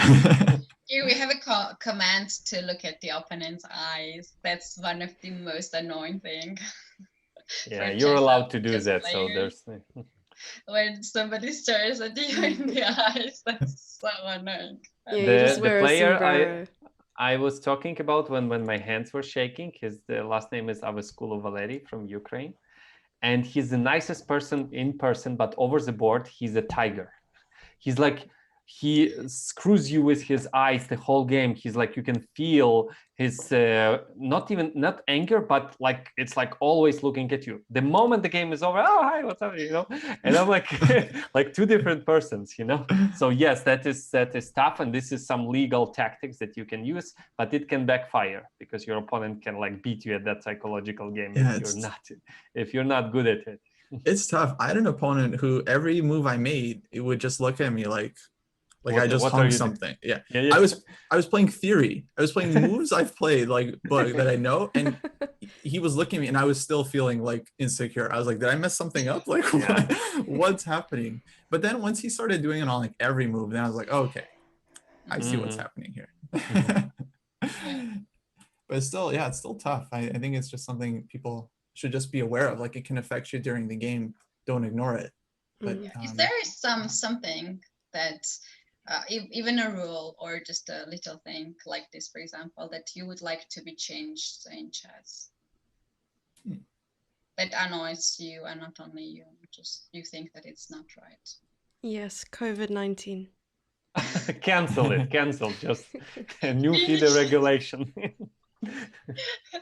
It's kind of a nitpick. I think the rules on like who wins when a player flags and their opponent has like 0 winning chances, I think those rules are actually kind of messed up. Do you guys remember this case between like Ferrugia and Carlsen where Ferrugia flagged and Magnus just literally had one bishop, but he wins because of the FIDE rule that Ferrugia can technically still self-mate himself. Yeah. It's not FIDE rule, it's rule of chess. It's not chess.com rule, it's the rules of chess. I'm No, okay I with mean, that rule, in I terms of, guess. because chess rules are, I mean, chess rules were written without the clock in mind. I mean, if you only have a bishop, the game is a draw. But if you flag and your opponent can still checkmate you, then you lose the game. Yeah, but on the other hand, you might just blunder a mate in one move, right? It's also possible. Yeah, so right. I mean, so like the idea is if I don't know, if you have like, let's say you have the rook versus knight, and you flag. Under FIDE rules, you lose the game with the rook, even though it's like 1 out of a billion, you actually lose that game. That's fine. I think an interesting wrinkle on it would be that like you don't lose if the only way your opponent can beat you is that it requires you to under promote and then self checkmate. So just for example, you guys will have to follow me on this one. Let's say you have king and 1 pawn. Okay. Your opponent has king and bishop. Any reasonable idea suggests only the king and the pawn can win. But technically, you can promote that pawn to a knight, put the knight in the corner, put your king in the corner, and then get checkmated. And so if this is the only way you can lose the game, then I feel like if you flag in that position, like that should be a draw.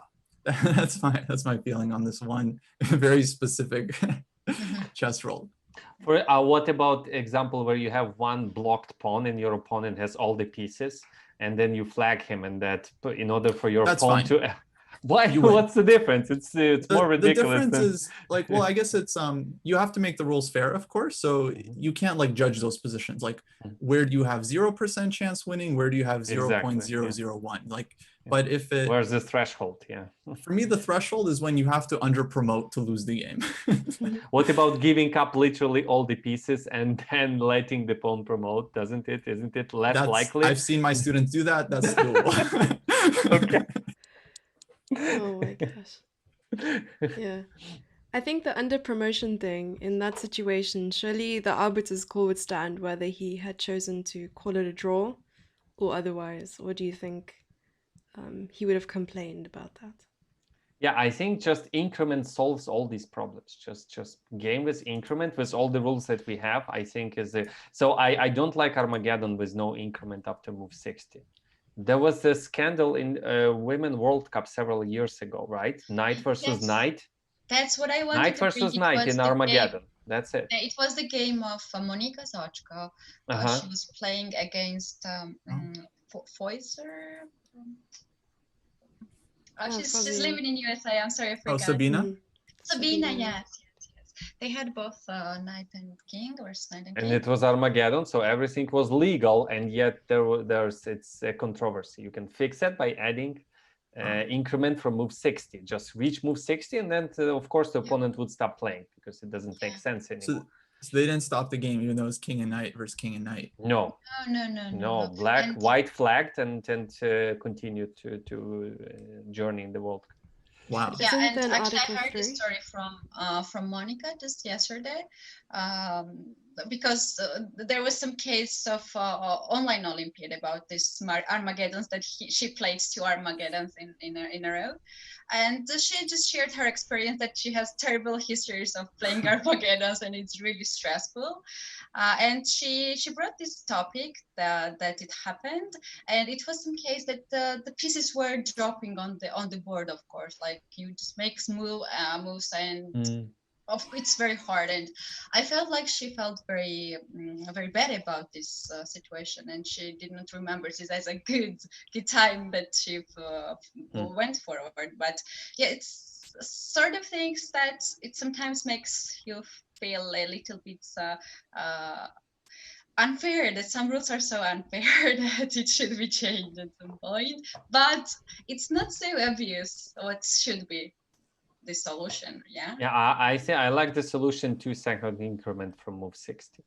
And then you can still claim 50 move rule if your opponent's still insisting, right? So that's I think solves. If you reach move 60 and the position is ridiculous draw, you're fine. If you're not on 60, 55, just pick a number, but 60 is reasonable, I think. But I would also say that I think if you follow the rules technically, I think you can win almost any over the board blitz game. So for example, let's say how do we play over the board blitz games? I played the move, I didn't even touch the clock yet. The opponent is already making his move or her move, right? That's the violation. You like play d4, you barely press, the opponent touch the d-pawn. Arbiter, arbiter comes in once, like maybe once they say don't do it. And the second one is like extra sec. I don't know the rules of blitz, but you can win any game like this. You just, gotcha, arbiter, and that's it, you know. So we shouldn't like take those rules too seriously because it would be crazy. But yeah, you can win like that, you know. Yeah, the rule that I dislike so much is actually a new rule that FIDE just I don't know, made it some years ago. It's about the move of illegal move. And I don't know, it's for me it's very natural that the move is illegal, that it's a loss. And I had some cases when my opponent made illegal move. It took some time for arbiter to adjust the clock to give me 2 minutes, which at the moment was not so important for me because I had anyway advance on time, but she had a good time. I don't know how many minutes because it's so hard for an arbiter to adjust it. And without any shame, my opponent started like said like this and started to think, and of course she found the solution to draw, and it was possible. I saw it after that too. It was so bad experience for me that then I questioned this rule, like why I need these 2 minutes. Sometimes you have completely lost position, but still when you have a hope, you have a hope, right? You can still win. And if your opponent makes some illegal move, nowadays it's nothing really for me, especially in the blitz when there's no increment. So I don't know. I don't feel good about this rule. How you guys think about it? Yeah, no, but that you bring up a really good point, because that allows a player. I was thinking about this. Like if you have a bad position, that encourages someone to make an illegal move on purpose, delay the game, and give themselves time to think, which is, I think we'd all agree, is kind of like unethical, right? That shouldn't be allowed. I'm with you. In a blitz game, like, yeah, illegal move loses. And then in the classical game, yeah, I never understood why, if you have like, you know, an hour on your clock and your opponent makes an illegal move, they have to stop and give you like 2 extra minutes. Like what? Like just write down that they made an illegal move, and then if they make a second one, maybe that's a forfeit or something, like easy. But yeah, don't delay the game for some insane I don't know what are the rules about illegal games in blitz game. I think it was defeat, and now it's not, right? The second one, right? The second one is time it's 2 minutes increment. I see. And then it's like, but you have to report for the first time. You have to report it with the arbiter. What if they play through the illegal move and then come back to it? What happens then? Or how many moves do you have to play through the illegal move for that to be a legal position again? Yeah, that's very interesting topic, and it appeared in the game of Carlsen. Carlsen in Narkiev. Yeah. Yes, and it was a huge topic there, huge drama going on, and everything was changed after that, and I think it's completely totally different topic when it's like illegal move on the board and you still continue to play. Doesn't it stand after you press the clock? I don't know. I think they made changes, because I recently read an article on one of Russian websites about all the history of world champions and illegal move, or top grandmasters in the world. There's a whole story to illegal moves in classical chess. For example, one Korchnoi story was like this. There's a game in database. I don't remember who he was playing. I think we have about 5 minutes. Okay. The game seems abrupt. You know, they ended in a draw out of nowhere. In reality, what happened was that Rook moved and went back to the original spot. And And they kept castle. on playing. They kept on playing, and they castled, and the game continued. After many moves, Korchnoi or his opponent claimed a repetition, threefold repetition, or some claim. Basically, they had to recreate the whole game from the beginning on a separate chessboard. And when arbiter started doing that, he encountered illegal move on move like 20 or something. And the game lasted like 60 moves or something.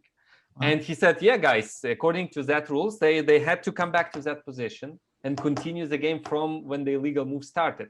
And they were like, no, screw it. Let's like call it a day. That's a draw. That was the story. Okay, this is a very brief story, but it was, I didn't know it.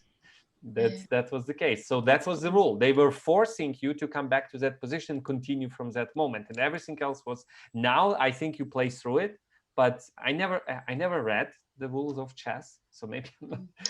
As I have information, because a similar case just happened recently, and it happened to my very good friend.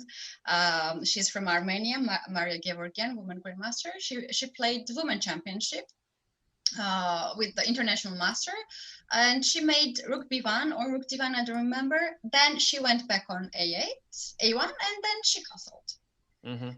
And they had, I don't know, 60 moves, I guess, the longest game of the tournament. And then she won the game. She went at home, and first thing what everybody does is to analyze the game, right? She started to analyze the game, and she couldn't make castle.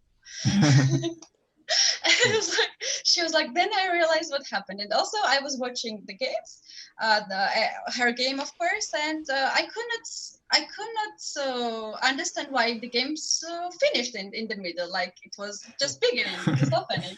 And then she started this. It was huge things. Like she was articles about her, and her photos were everywhere. Like I had really famous friends by this. And then we learned the rule that if the opponent, no matter what move, find out that it was illegal move, it would be a loss for Maria.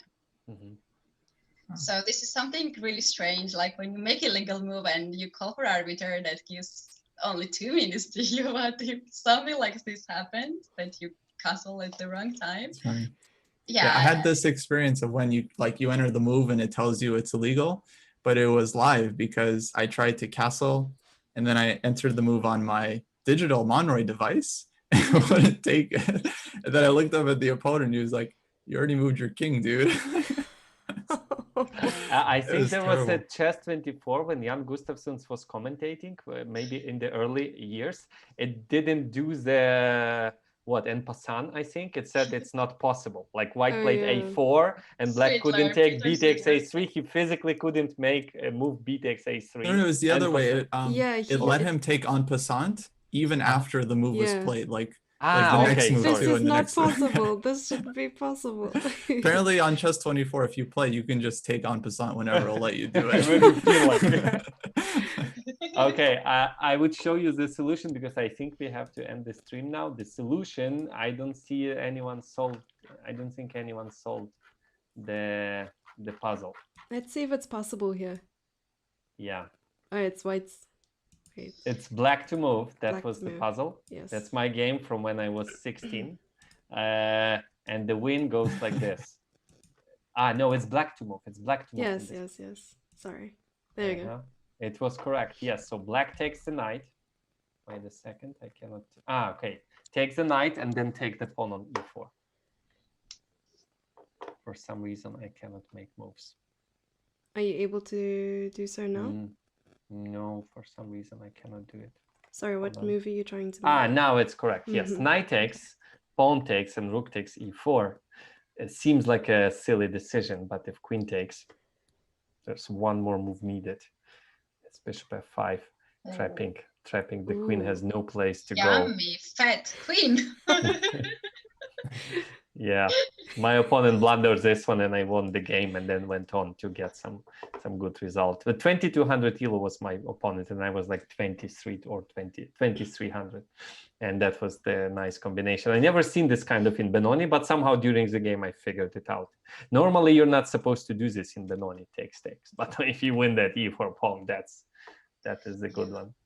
So Actually, yes. this position is very typical and it can approach to any game. Yeah. Oh yeah, very practical tactic. Thanks for sharing this. Thank you. Yeah, that's cool. Yeah. I like free queens. Yeah. This is a real pleasure, guys. Thank you very much. And Yeah. Katie? Make sure to go to Cochess if you like. Check out our pages. You can see in the description on YouTube, I guess. Yeah. So coachess.com if you want to check out our coacher profiles and just see how the platform works and so on. And but thank you so much, Katie, for producing today, and it was such a pleasure to see you again, Kostya and Mikhailo. Likewise, it was thanks, guys. so much Thank fun you. to have 3 coaches at once, not only one but 3 coaches. And thanks for sharing your experience and your advices, and of course your time. That's Thank very you nice all. from you.